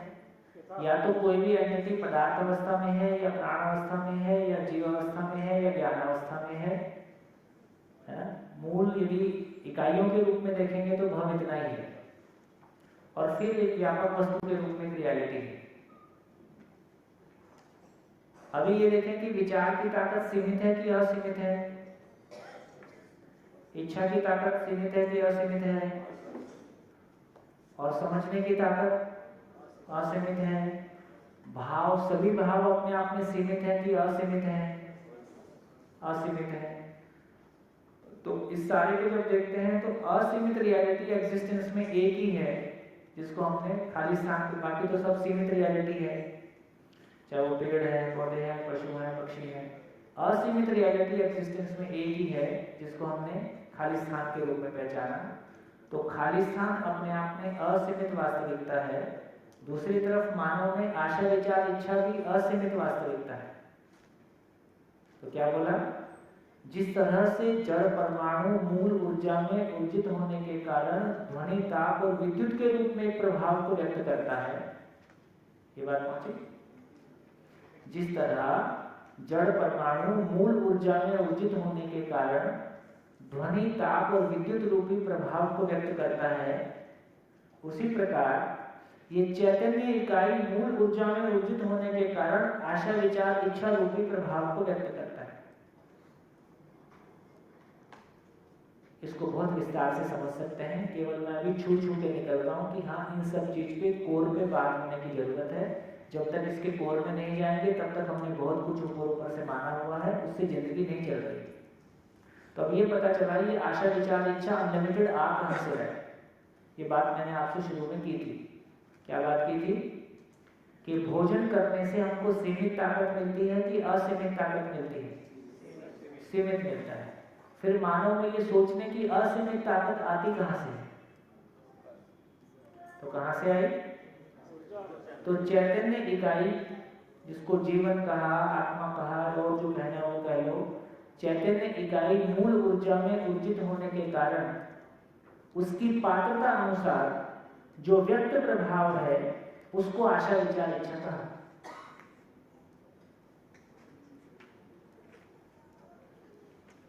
बढ़िया। तो रूट पता चला कि हाँ, तो कुल मिला के एग्जिस्टेंस इज को एग्जिस्टेंस, अस्तित्व सह अस्तित्व है। सह अस्तित्व हमेशा है कि रुक रुक के है? नित्य प्रभावी है। यदि नित्य प्रभावी है तो क्या होगा? नित्य प्रकटन है। क्या प्रकटन है? पार्टिकल मिलके एटम के रूप में, एटम मिलके मॉलिक्यूल के रूप में, ये मिलके किसी रासायनिक क्रिया की वजह से, है ना, किसी कोशिका के रूप में, कोशिकाएं आपस में जुड़ के किसी अंग के रूप में एक नॉन स्टॉप फिनोमेना चालू है। तो इस रूप में ये कहा कि ये खाली स्थान अपने आप में एक ऐसी रियलिटी जिसको मानव जब फील करता है तो ये सुखप्रद है। जैसे मैं रसगुल्ले को मुंह पे रखता हूं तो मेरे को कैसा लगता है? मीठा लगता है, उसका भी एक टेस्ट है। मट्टी मुंह पे रखूं, उसका भी एक टेस्ट होगा, ठीक? तो मैं कोई भी चीज चखूं तो उसका कोई टेस्ट तो रहता ही है, जो भी भौतिक रासायनिक चीजें रहती हैं। तो उसी तरह से ये खाली मूल ऊर्जा, खाली स्थान भी एक ऐसी रियलिटी जिसको मैं जीव से तो टेस्ट नहीं कर सकता, लेकिन रसगुल्ला भी मैं जीभ से टेस्ट करता हूँ क्या? रसगुल्ला का टेस्ट जीभ से आता है? जीभ माध्यम है उस केमिकल घटना के लिए, लेकिन उस केमिकल घटना के प्रभाव को मीठा और खट्टा महसूस करने वाला फिर मैं ही हूं। तो इंद्रियों से भी जितना प्रभाव, इंद्रियों से भी सारे प्रभाव को महसूस करने वाला मैं ही हूं। ये बात तो आपकी क्लैरिटी में है कि नहीं? ठीक हो गया? हमने एग्जाम्पल लिया था कि हम चाय पीते हैं तो शरीर को क्या मिला और मुझको क्या मिला? शरीर को पोषण मिला और मुझको स्वाद मिला। इसको और क्लियरली बताने के लिए कि शरीर से जो कुछ भी अच्छा बुरा लगता है वो मुझी को लगता है, शरीर को कुछ नहीं लगता है।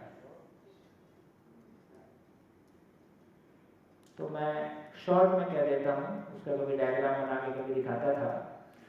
जैसे एक आदमी को मच्छर काटा, है ना? जैनी आदमी को मच्छर काटेगा तो क्या होगा? जैनी आदमी को मच्छर काटेगा तो मच्छर काटने का पता कैसे चलेगा? नर्वस सिस्टम के थ्रू सूचना ब्रेन तक जाएगी। यदि हम ये माने कि ब्रेन ही सब कुछ है तो सबका एक ही टाइप का एक्शन होता है।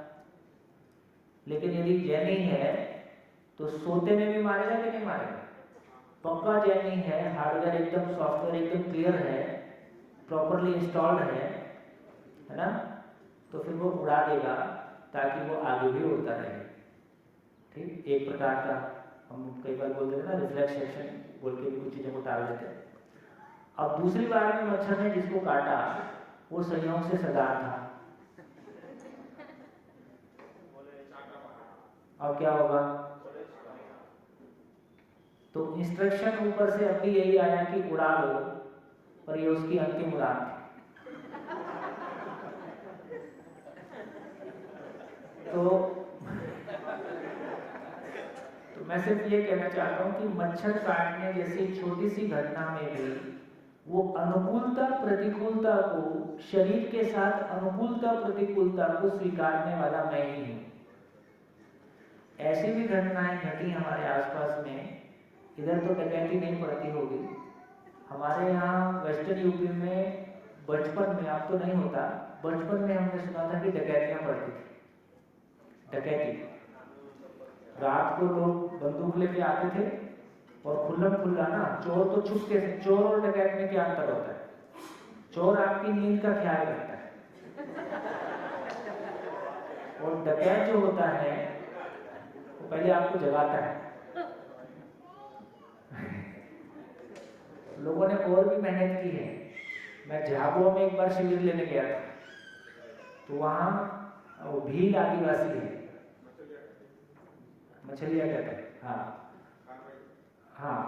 कार्रवाई चलती है और शाम को उनको दारू पीना होता है। तो लोग बेसिकली बहुत ईमानदार कम्युनिटी है, तो वो किसी भी बस में चढ़ जाते हैं तो पहले आपकी भरपूर सेवा करेंगे, फिर आपसे पैसा लेंगे, श्रम के पैसे लेते हैं। आप बोलो कि नहीं मारो मत, ऐसे ही पैसे ले लो, वो कहता नहीं मैं बेईमानी करके खाता हूँ।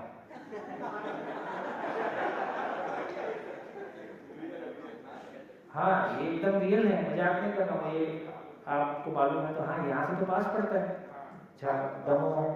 दमोह, झाबुआ, दाहोद, कितना 200 किलोमीटर है ना? तो कई बार तो इतनी सेवा करते हैं कि आगे किसी की सेवा करने की जरूरत ही नहीं रहती।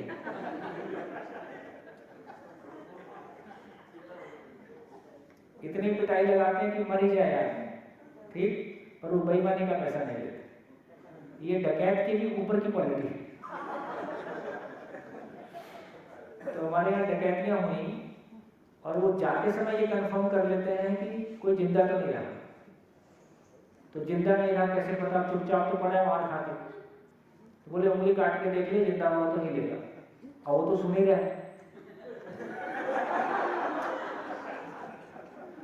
वो तो सुन ही रहा है, उंगली काटने की चर्चा कर रहा है ना? उसने भी निर्णय ले लिया कि पूरा हिल गया तो सारा ही गया, और नहीं हिला तो कम से कम उंगली कटेगी, बच जाऊंगा। उंगली काटा और आदमी ने हाथ नहीं हिलाया, ऐसा भी हुआ। जीवन ने निर्णय ले लिया कि बेटा हिला तो पूरा ही गया, अपने सुई लगे तो कैसे हाथ हिलता है, इंजेक्शन लगाता है, तो उसने तय कर लिया कि उंगली भी कटेगी और हिलूंगा नहीं, और नहीं हिला। किसकी ताकत? जीवन का निर्णय, मन का निर्णय। तो जीवन का निर्णय, तो जीवन किस तरह से शरीर को चलाता है, तो बेसिकली शरीर की ज्यादा भूमिका कोई निर्णय वाली है नहीं। शरीर बिल्कुल वैसे ही है जैसे पेड़ पौधा होता है, खाद पानी डालते रहो, है ना, जवान होगा, फल देगा, बूढ़ा होगा, मर जाएगा। आपको फल खाने हैं खा लो, नहीं खाओ तो खाद में ऐसे मिट्टी में मिल ही जाएगा।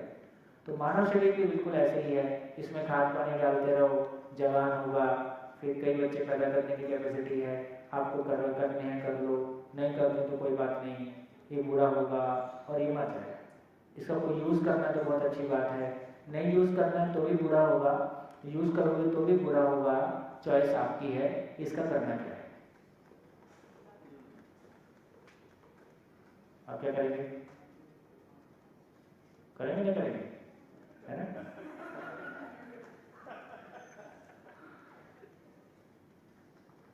मैं शरीर के लिए हूं कि शरीर मेरे लिए? शरीर मेरे लिए। तो ये समझ में आने से, तो क्या समझ में आया? तो इस पूरी चर्चा से मैंने इतना कहने की कोशिश की कि रसगुल्ले का स्वाद लेने वाला भी मैं ही हूं।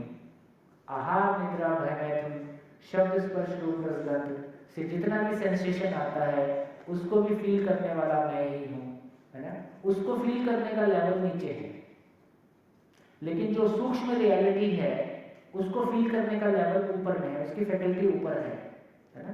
इसका मतलब क्या हुआ कि मन भ्रमित मानव हो कि जागृत मानव हो, मन शरीर को चलाता है। मन सबसे नीचे की फैकल्टी है, उससे ऊपर की फैकल्टी विचार है, उससे ऊपर की फैकल्टी चित्त है, उसके ऊपर का बुद्धि है, उसके ऊपर का आत्मा है। तो मन शरीर को चलाता है, तो शरीर से होने वाले सारे व्यापार को फील करने वाला मन है।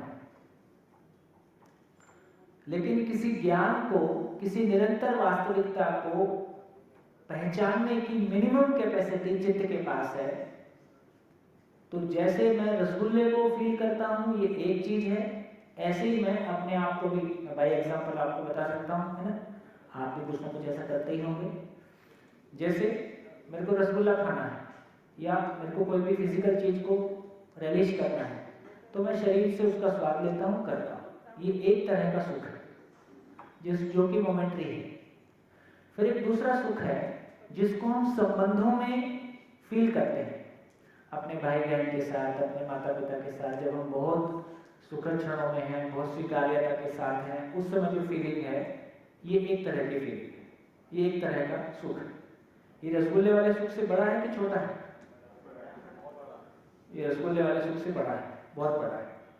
अब एक तीसरी स्थिति है कि यदि मैं पैर के अंगूठे को फील कर सकता हूँ बैठे बैठे कि नहीं कर सकता? कर सकता हूँ। मेरा हाथ है, मैं फील कर सकता हूँ। मेरी कमर है, फील कर सकता हूँ। मेरा नाक, मेरा आँख मैं फील कर सकता हूँ, उसके लिए हाथ लगाने की जरूरत नहीं है। तो मैं बिना छुए अपने शरीर के किसी भी अंग को बहुत प्रिसाइजली फील कर सकता हूँ। विपश्यना कितने लोगों ने किया है? ठीक है, विपश्यना में जो आनापान करते हैं उसके बाद जो 8 दिन चलता है, आपका ध्यान इतना फाइन हो सकता है कि आप अपनी कमर में उसको पिन जैसा चुभ लो। पिन की जो नोक है, अभी हम फील करते हैं तो बहुत मोटा फील करते हैं, उसमें बहुत धार नहीं है। यदि बहुत प्रैक्टिस करते हैं तो ये बहुत सूक्ष्मता से भी हम इसको फील कर सकते हैं। एक बात हो, मैं जिंदा हूं कि मर गया, ये कौन फील करता है? मैं सो रहा हूं कि जगा हुआ हूं, ये कौन फील करता है? कभी कभी सोते सोते भी हल्का सा पता चलता है ना, ये भी पता चलता है। अब ये शरीर स्त्री है कि पुरुष है, किसको पता है? मुझको पता है। ठीक। शरीर स्वस्थ है कि बीमार है, ये कौन फील करता है? मैं फील करता हूँ। शरीर बीमार है कैसे फील होता है?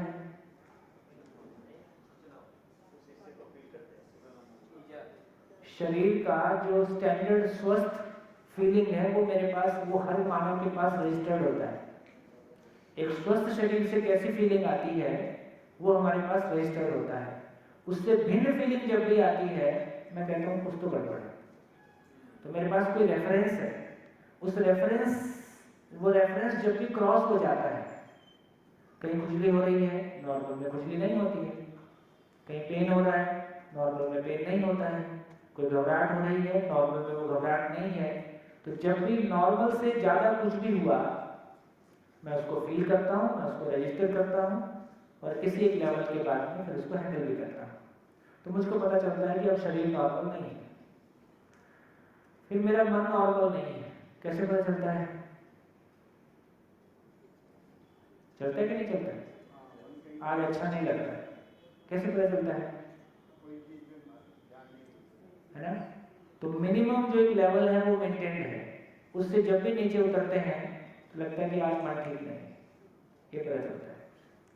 फिर धीरे से ये भी पता चलता है, यदि मुझको इतना सारा पता चलता है तो ये पता किसको चलता है? मुझको चलता है। तो मैं कहीं हूं कि नहीं हूं? मैं हूं। तो सबको छोड़ो, मैं हूं। अरे असर, सबको छोड़ो, बस मैं हूं, इस पे टिको। तो कल हम जीवन क्रिया करेंगे। जितनी डेप्थ के साथ जीवन क्रिया अपने में समझ में आता है, स्वीकार होता है, हम उसको ऑब्जर्व कर पाते हैं, उसको फील कर पाते हैं, तो डायरेक्टली मैं स्वयं को फील कर सकता हूँ। जिस क्षण मैं स्वयं को फील करता हूँ मुझको क्लियरली पता चलता है कि ये बाहर ही है, उस समय बाहर का एहसास ही खत्म हो जाता है। फिर शरीर को छू के देखता हूँ, फिर शरीर के पास जाता हूँ, अच्छा ये बाहर वाला है, ठीक है। तो बिल्कुल क्लियरली पता चलेगा कि मैं अलग हूँ, शरीर अलग है और ये दोनों साथ साथ है। बिना बहुत प्रैक्टिकल रियलाइजेशन के, बहुत प्रैक्टिकल शब्दों से काम नहीं चलता है। शब्द बहुत दूर तक साथ नहीं देते हैं। तो शब्द वहां तक थे जहां से छत की अंतिम सीढ़ी आ गई, पर छत पे अब क्या क्या है ये देखना अपना काम है। तो शब्द से अर्थ की यात्रा, तार्किक यात्रा, तर्कपूर्वक केवल हम उन वस्तुओं की ओर इशारा, क्लियर इशारा कर सकते हैं, सुस्पष्ट इशारा कर सकते हैं ताकि उसमें कंफ्यूजन नहीं हो। लेकिन उन वस्तुओं को फील करना तो फिर मेरा काम है। वहां से शब्द से रियलाइजेशन की यात्रा है, शब्द से वास्तविकता की यात्रा है। तो शिविर और किसी लेवल तक का जिसको हम बुक्स में जर्नी कह रहे हैं, वो शब्द से अर्थ की यात्रा रहेगी। किसी पॉइंट के बाद ये रियलाइजेशन की यात्रा, फिर वो मैन टू मैन वेरी करता है, वो सबके लिए एक जैसा नहीं है। शब्द से अर्थ की यात्रा भी सबके लिए एक जैसा कहाँ है? एक क्लासरूम में सबको पढ़ाते हैं, सब एक जैसा रिसीव करते हैं कि अलग अलग रिसीव करते हैं? सब अलग अलग रिसीव करते हैं। तो इसका मतलब ये हुआ कि मैं डायरेक्टली उसको अनुभूत कर सकता हूँ, उसको फील कर सकता हूँ। तो उसका सूत्र मैं केवल बोल देता हूँ, फिर आगे बढ़ता हूँ।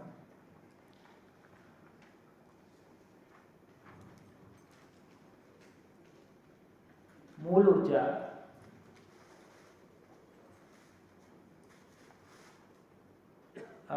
दो मिनट हो जाएंगे, 2-3 शब्द और है, उनको इंट्रोड्यूस कर दूं ताकि फिर ये बात पूरी हो जाएगी। तो थोड़ा सा और आगे चल सकते हैं। अब थोड़ा सा और आगे चलें तो फाइनली क्या कंक्लूड कर रहे हैं हम कंक्लूड कर रहे हैं, मैंने यहाँ पे होल्ड पे डाला है कि मैं सूत्र लिखूंगा, ठीक है। उसको हम होल्ड पे रखेंगे, उस बीच में एक इसको कवर कर दूं, फिर लौट के आता हूं। अब कुल मिला के हमको क्या पता चला?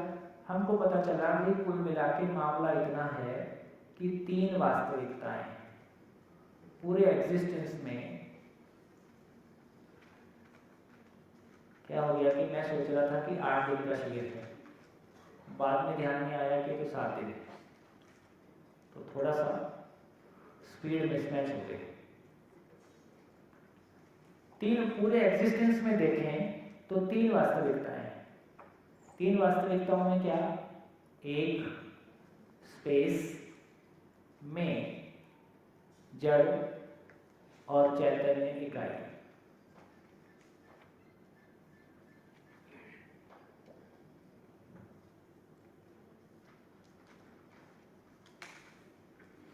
3 वास्तविकताएं।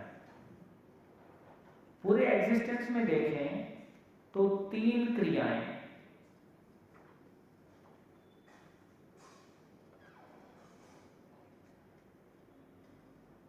क्या?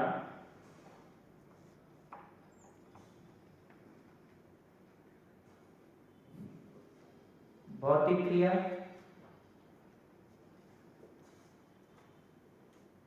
रासायनिक क्रिया और जीवन क्रिया।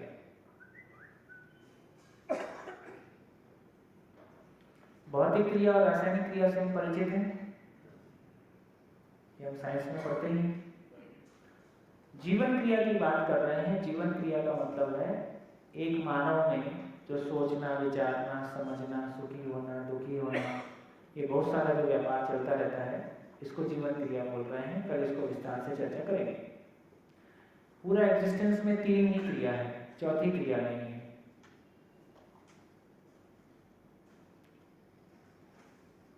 तीन वास्तविकताएं, 3 क्रियाएं और 3 वास्तविकता के साथ 3 क्रिया के फलन में 4 अवस्थाएं।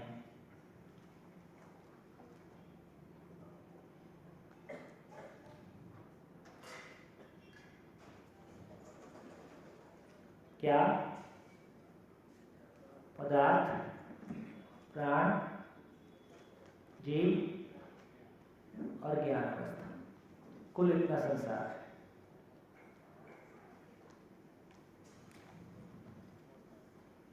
बहुत लंबा चौड़ा मामला नहीं है।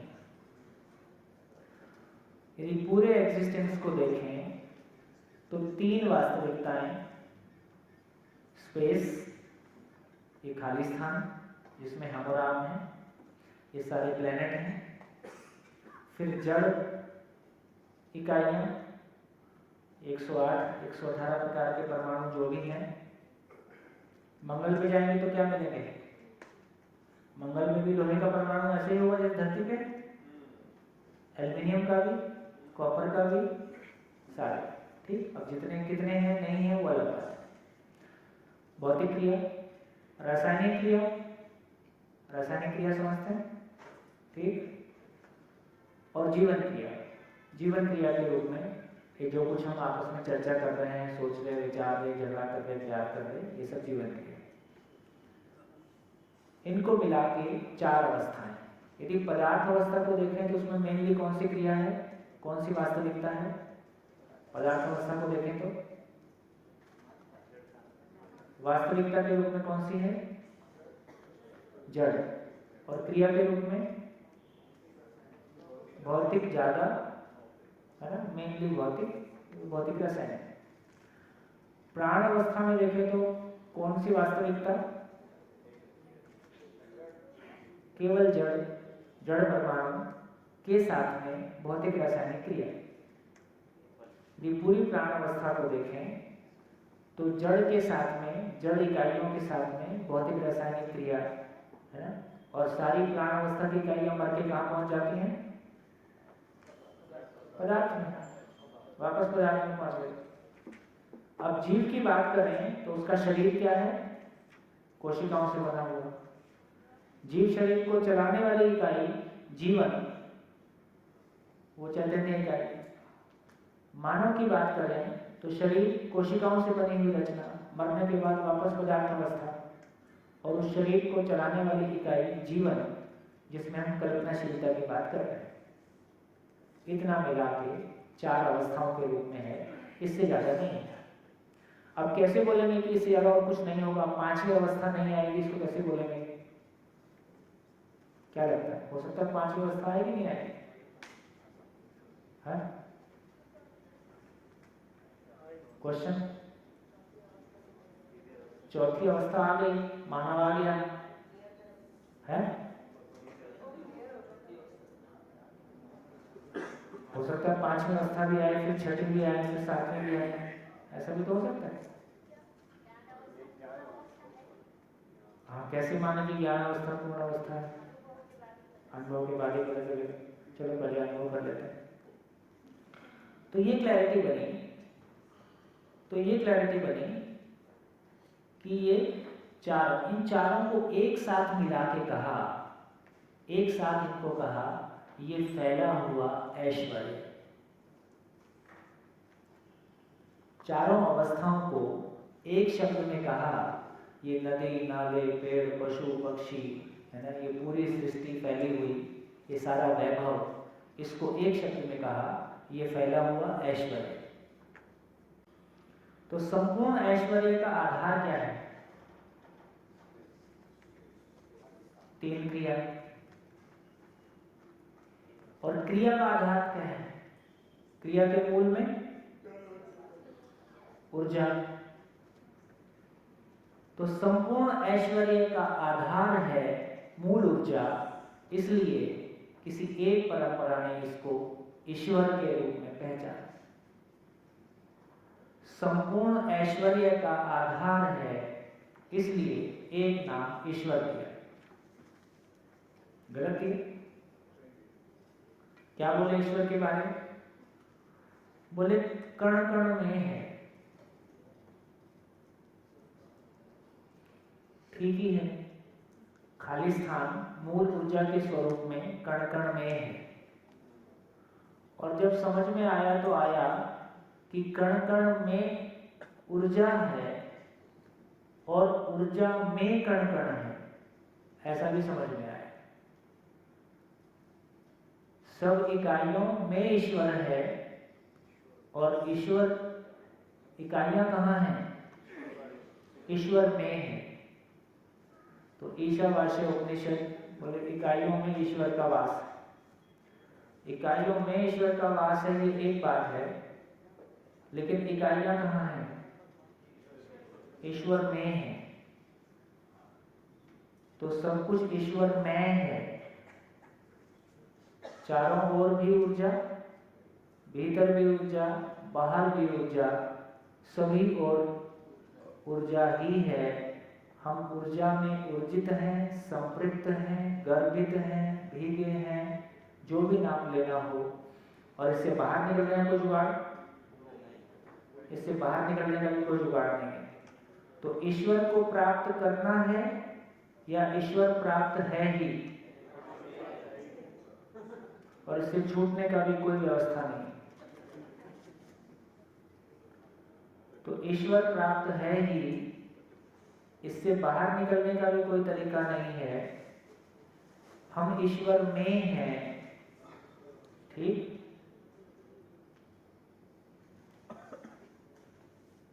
लेकिन शरीर मान के जीते हैं। क्या हो गया? हम ईश्वर में हैं, उसको पाना नहीं है। एकमात्र चीज ईश्वर ही है जो प्राप्त है, उसके बाद बाकी सब कुछ पाना है। मेहनत करके पैसा पाना है, मेहनत करके घर बनाना है, मेहनत करके स्कूल जाना है, मेहनत करके कॉलेज जाना है ना, वो ज्ञान पाना है, बाकी सब कुछ पाना है। जो प्राप्त है, तो दो कैटेगरी में सारी चीज को बांट सकते हैं। एक वो चीज है जो प्राप्त है, एक वो चीज है जो पाना है। तो प्राप्त है की कैटेगरी में क्या आएगा? ईश्वर प्राप्त है। शरीर है या शरीर नहीं है, तो भी मैं कहा हूं, आप बोलते थे कि शरीर छूटने के बाद ही कहा जाए। शरीर है तो भी ईश्वर में है, और शरीर छूट गया तो भी ईश्वर में है। तो अब कहीं भी जाए क्या फर्क पड़ता है? आपका सामान कोई खो गया, तो सामान कहाँ है? ईश्वर में है। आराम से रहो, आपके पास नहीं है, कहीं और है तो सही, कहीं ना कहीं तो है, और जहां है ईश्वर में है।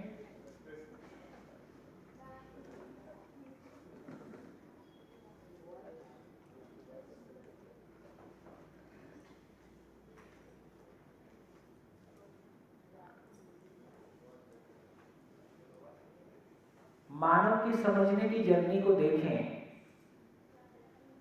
तो स्थूल से सूक्ष्म, सूक्ष्म से कारण और कारण से महाकारण है। क्या मतलब? स्थूल मतलब शरीर, पदार्थ। तो स्थूल की जर्नी मतलब जिंदा रहने का काम है। जिंदा रहने के धरातल पर स्थूल की जर्नी है, तो वो कोर्स हमारा पूरा हो गया। ठीक। तो जिंदा रहने के धरातल पर हम स्थूल को पहचान लिए, कम से कम इस बात का प्रमाण है कि हम जिंदा रहने में सक्षम हैं।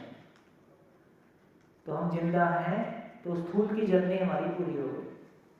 अगली जर्नी क्या है? सूक्ष्म। सूक्ष्म की जर्नी क्या है?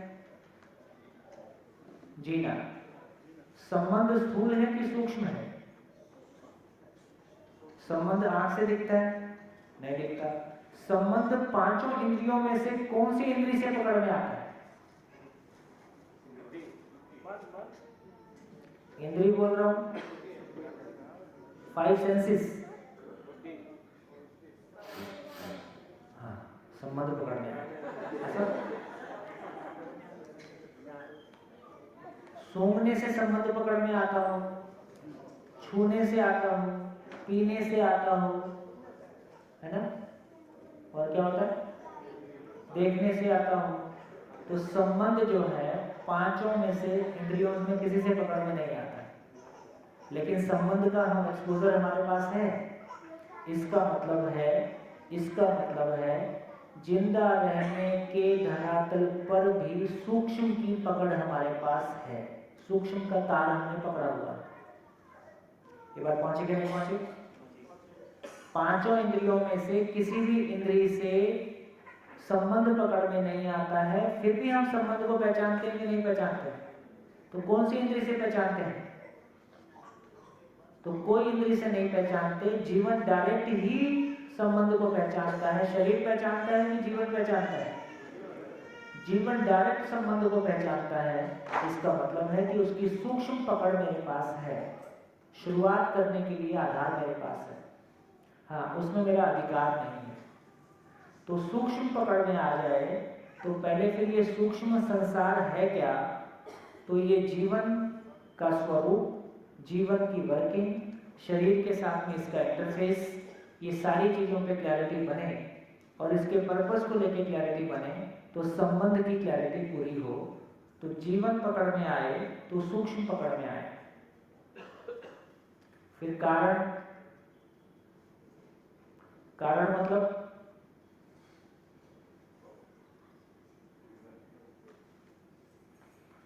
देखिए, एक बात यहां कह दूं कि जीवन को मन, वृत्ति, चित्त, बुद्धि, आत्मा के रूप में पहचाना गया है। परंपरा में मन, वृत्ति, चित्त को जीव या वो अलग हो सकता है। आत्मा अलग चीज है, जीव अलग चीज है, ये दोनों आपस में जुड़ जाते हैं, ऐसा एक्सप्लेनेशन किया गया। लेकिन यहाँ बहुत क्लैरिटी से ये कहा जा रहा है कि मन, वृत्ति, चित्त, बुद्धि, आत्मा, कल हम विस्तार से चर्चा करेंगे, ये अपने आप में अविभाज्य वर्तमान है, अनडिवाइडेड यूनिट है। भ्रमित रहते हैं तो भी ये एक यूनिट है, और जागृत हो गए तो भी एक यूनिट है। भ्रमित हो गए तो मन, वृत्ति, चित्त के लेवल तक जीते हैं, और जागृति में बुद्धि और आत्मा जागृत होते हैं, उसकी चर्चा कल करेंगे। लेकिन ये अपने आप में एक एंटिटी है। ये एक एंटिटी को पहचान पाना, ये इसके एंटिटी के मूल में जो आत्मा है वहां तक पहुंच बन गया, तो उसको कह रहे हैं कारण। तो स्थूल जीवन को पहचाना तो सूक्ष्म, जीवन के मूल में आत्मा है, उसको पहचाना तो कारण। ठीक है? कारण ये बोल रहे हैं कि जो मानव के जीने का जो फाइनल, मानव ज्ञान के आधार पे जीता है। मानव एकमात्र इकाई है जिसको हम ज्ञान के आधार पे जीने वाली इकाई कह रहे हैं। ठीक? और ज्ञान का जो परिपूर्णता है वो उससे कम में नहीं है। तो यदि बहुत मोटे में कहें तो एक लेवल से हम मन से संचालित हैं। खाने पीने ओढ़ने पहनने मिल जाए, मन से संचालित है। फिर एक दूसरा लेवल है कि हम आत्मा से संचालित हैं। तो पूरी सृष्टि के मूल कारण को पहचान लेना, पूरी सृष्टि के मूल को पहचानने की ताकत आत्मा में है, इसलिए उसको कारण कहा। ठीक। और पूरी सृष्टि क्या है? सहअस्तित्व। इसलिए मूल ऊर्जा संपूर्ण के होने का आधार है, इसलिए उसको महाकारण कहा। स्थूल, सूक्ष्म, कारण, महाकारण। तो लगातार क्या होते जा रहा है? और सूक्ष्म और सूक्ष्म और सूक्ष्म और सूक्ष्म। तो मानव के पास समझने की ताकत है। ये समझने की ताकत सबसे पहले जिंदा रहे इस बात की जरूरत है, उसके लिए मन सक्षम है। फिर निरंतर वास्तविकताओं को पहचाने, उसके लिए चित्त सक्षम है। और पूरा आर पार हो जाए, उसके लिए आत्मा सक्षम है। सभी फैकल्टीज की अलग अलग ताकत है, लेकिन जब तक मैं किसी एक फैकल्टी से तृप्त नहीं होता, मैं मन के लेवल पे ही अतृप्त हूँ और मन के लेवल पे ही तृप्ति चाहता हूँ, इसका मतलब उसकी समीक्षा नहीं कर पाया तो आगे वाला दरवाजा नहीं खुलता है। जिसने अपनी जिंदगी में ये पहचान लिया यार इससे नहीं चलेगा, कुछ और चाहिए, वहां से फिर खोज शुरू होती है, अगला दरवाजा खुलने का रास्ता बनता है, उसको कलम देखने की कोशिश करेगा, है ना। तो इस तरह से आदमी की यात्रा स्थूल से सूक्ष्म, सूक्ष्म से कारण, कारण से महाकारण, इस यात्रा पे हम बढ़े हैं। ये अध्ययन का मूल है। अध्ययन ये मानव के समझने की तृप्ति, समाधान बराबर सुख जो बात कह रहे हैं, ये उसकी जगह है। हाँ, कारण समझ में आएगा, कल ज़्यादा अच्छे से समझ में आएगा। कल दिन भर इसी पे चर्चा करेंगे। कल दिन भर हम जीवन क्रिया में बात करेंगे। आज उसका बेस क्रिएट हो गया है लगभग, थोड़ा सा और समय बचा उसमें हो जाएगा। कल विस्तार से दिन भर इस पर बात करेंगे। तो अब मैं वो स्टेटमेंट ला सकता हूं, तो आत्मा से भी सूक्ष्म है, इसलिए एक नाम परमात्मा। जैसे परम प्लस अणु परमाणु, परम प्लस अणु परमाणु, आत्मा प्लस परम परमात्मा। परमात्मा से भी सूक्ष्मतम कोई रियलिटी है, इसलिए एक नाम परमात्मा। किसी एक परंपरा ने इसको पहचाना कि इसके जैसा कोई दूसरा नहीं है, ना ये किसी से पैदा हुआ, ना कोई इससे पैदा हुआ। यदि क्रिया शून्य है तो इससे कोई पैदा होगा, ठीक। और यदि असीम है तो ये किसी से पैदा होगा। इसको पैदा करने के लिए कोई इससे बड़ी व्यवस्था चाहिए है। कहां से आया ये क्वेश्चन? जिंदा रहने के धरातल से, उस कल्पनाशीलता से आता है जहां जो कुछ भी है उसके पीछे कुछ और है। पेन कहां से आया? फैक्ट्री से आया। शर्ट कहां से आई? मैं कहां से आया? माँ बाप से आया। शरीर माँ बाप से आया। तो जिंदा रहने के धरातल पर हर इकाई कहां से आई, ये स्टैंडर्ड क्वेश्चन बनता है। लेकिन मूल ऊर्जा खाली स्थान के लेवल पे ये कहां से आया? आपको इससे बड़ी व्यवस्था बताना पड़ेगा जहां से आया। तो यहां आके ये क्वेश्चन ही गिर जाता है ये स्वीकार करता है, आया नहीं है। हमारी कल्पनाशीलता जो स्टैंडर्ड है वो जिंदा रहने वाले पार्ट से आती है, इसलिए हमारे क्वेश्चन भी वहां से आते हैं। परमाणु कहां से आया? सब एटॉमिक पार्टिकल कहां से आया? है। इसलिए दो चीजें हैं। क्या है? खाली स्थान में इकाइयां हैं और खाली स्थान स्वयं में ऊर्जा स्वरूप है, इसलिए इतनी सारी इकाइयां प्रकट हैं।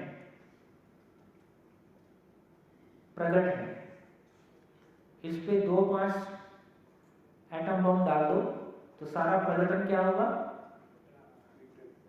वापस सिमट के धरती पे आ जाएगा और फिर हजारों लाखों साल की श्रृंखला में फिर प्रकट हो सकता है, जैसे किसी प्लैनेट पे फिर प्रकट होगा। तो प्रकटन है। तो गठन जिसको हम जड़ परमाणु बोल रहे हैं, ये भी प्रकट है।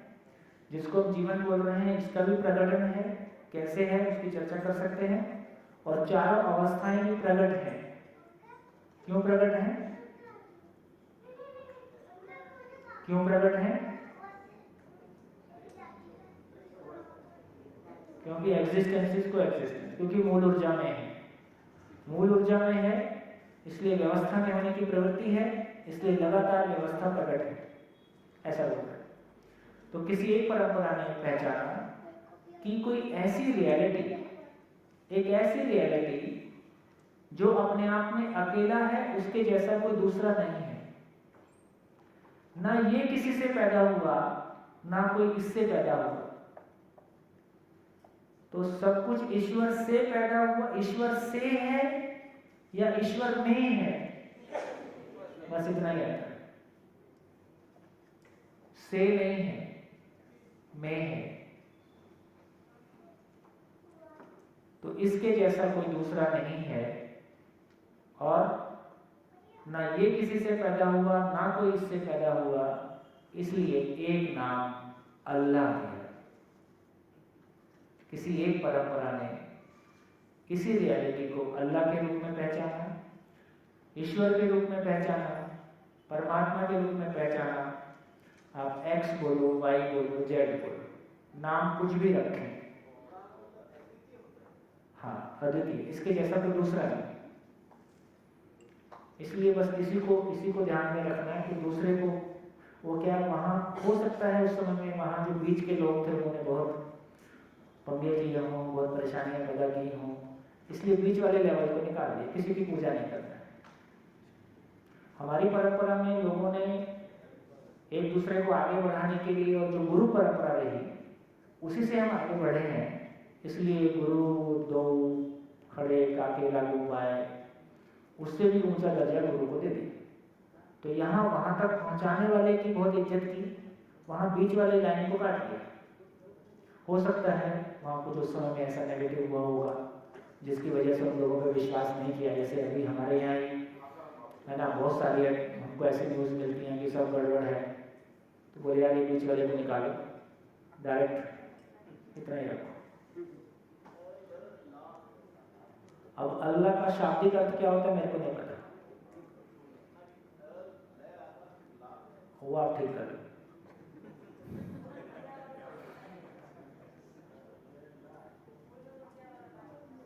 है अच्छा, सूत्र, हाँ फाइनल सूत्र लिख सकते हैं।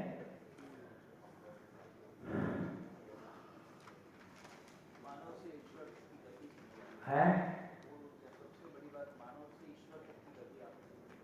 हाँ, और ये काफी साफ सुथरा सा है। अब इस समय की सीमा है, इसलिए बहुत सारे क्रॉस क्वेश्चन, बहुत सारी और कुछ बातें करने की स्थिति में नहीं है, लेकिन बहुत आराम से देखेंगे तो बहुत सुकून तो आ जाता है। कम से कम शब्द से अर्थ में सुकून आ जाता है। पूरा कर दो बस। ईश्वर, आत्मा, परमात्मा, मूल ऊर्जा, सब कुछ अनुभव काल में आनंद के रूप में प्राप्त है। मूल ऊर्जा अनुभव काल में आनंद के रूप में प्राप्त है।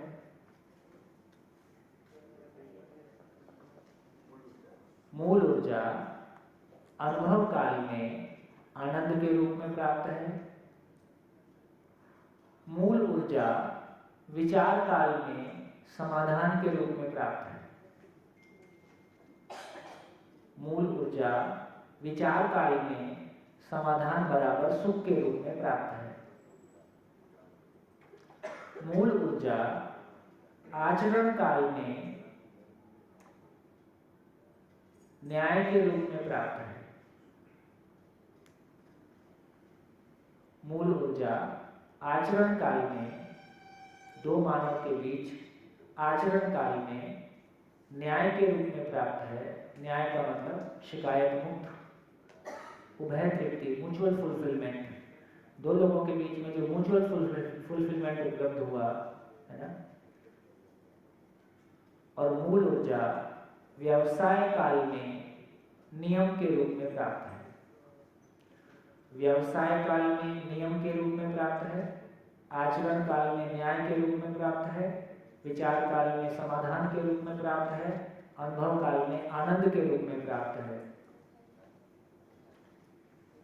ये 4 ही आयाम है मानव के जीने के। हम कभी व्यवसाय, कभी हम जड़ वस्तुओं के साथ में जीते हैं। जब भी जड़ वस्तुओं के साथ में जिएंगे तो कैसे जिएंगे? नियम के साथ ही जिए। एल्यूमिनियम के साथ, लोहे के साथ मेरी मर्जी काम आएगी कि नियम काम आएगा? नियम काम आएगा। तो मनुष्यतर प्रकृति के साथ, अदर देन ह्यूमन बीइंग, हम नियम पूर्वक ही जीते हैं। मानव के साथ हम न्याय पूर्वक जीते हैं, है ना। विचार में जब होते हैं, विचार काल में व्यवस्था का विचार होगा कि अव्यवस्था का विचार होगा? व्यवस्था का विचार होगा। व्यवस्था का विचार हमेशा सुखदायी होता है और अनुभव काल में आनंद के रूप में। बढ़िया। तो आप चाय पीते हुए, अब चाय में क्या आएगा?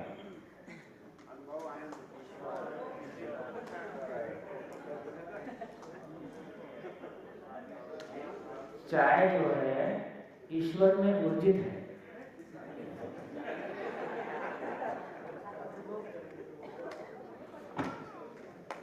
धन्यवाद, नमस्कार, फिर मिलेंगे चाय के बाद।